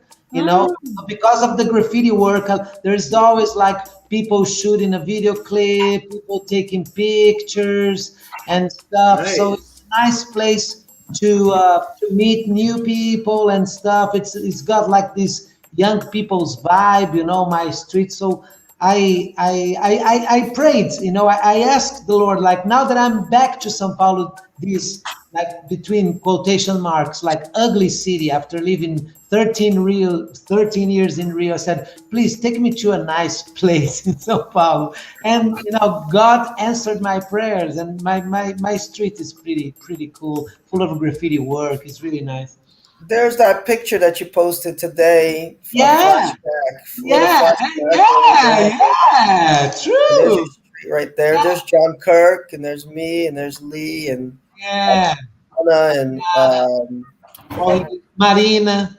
Marina, crazy Marina. So there's Pete. That's my street. Yeah. Yeah, that's his street. So cool stuff. Yeah, and it is a cool street, cool area near Anahalza. We were close to your house, Pete and I. Yeah, super And I close. was thinking we should call Lee up, but I wasn't sure if you'd be there because we were it was Oh, kind of please late. do so next time. All right, and what's the next question?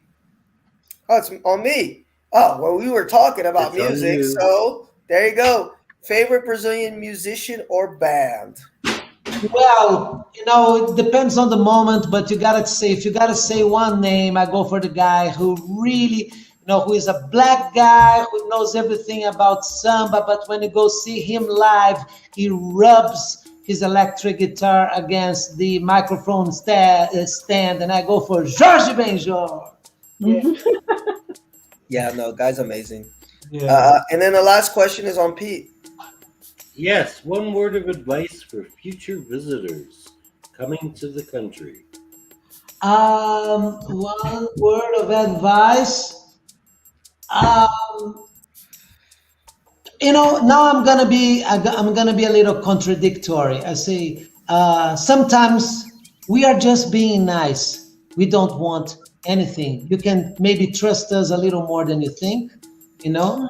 Mhm. But maybe that's because I'm getting old and I'm still so naive. So maybe Right. just throw that in the bin.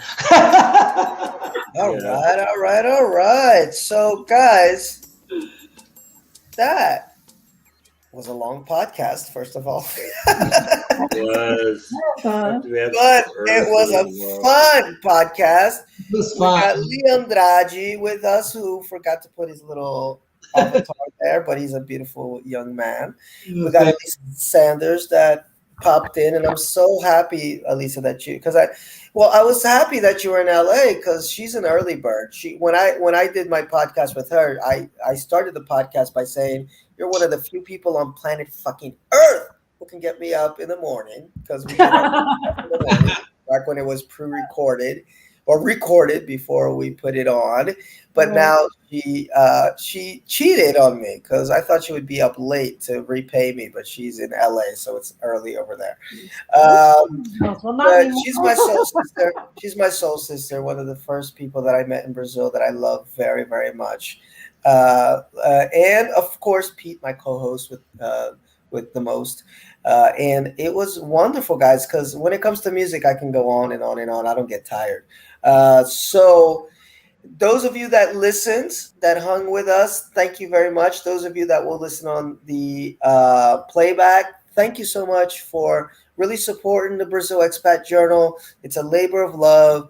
I love that we're getting the view counts that we're getting, that we're making people interested in the country and showing different perspectives from people outside. But it's so great to have people inside the country. And in fact, next Brazil Expat Journal, we're going to have another Brazilian on who is a Portuguese teacher, real interesting guy. I've been talking to him on WhatsApp. So we're opening it up. We're trying to just really get you guys to know, because it's a huge country. I know when you're outside of Brazil, you get Rio Carnival soccer, Rio Carnival soccer. That's it. It's a huge country. Like I always say on this podcast, turn the United States like on its, kind of like top to bottom. That's pretty much the size of Brazil. It's like as big as the U.S. It's just Yeah. north, south instead of west and east. So there's so much here to Mhm. explore and to learn and to really get into. Most So thank you so much, guys. Thank you, Lee. I love Lee. I I love call you, brother. Thank you Lee, for inviting me. Lee. I call a crazy motherfucker, and he knows that that's a term of endearment, and he is. He's a I crazy know. motherfucker that I love. Yeah. Thank Just you. like Pete. Why do you think I like Pete? He's a crazier motherfucker, but that's why I like him. And Elisa's not a crazy motherfucker. She's just a soul sister. She's a darling, and I love her too. So thank you everybody that joined in. I'm gonna play some outro music and say, whoops, and say thank you for tuning in. Don't forget to like and subscribe, which I should have said at the beginning of the show, but I always forget. And we'll be back in 2 weeks to talk about Portuguese and learning Portuguese and all that jazz. So see ya.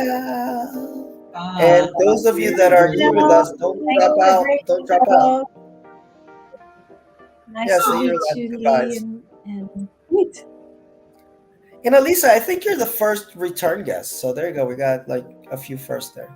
Woohoo! What an There you go. honor. Well, thank you, Yes. darling. So let me end the broadcast. But hang out in the Bye, studio. everybody.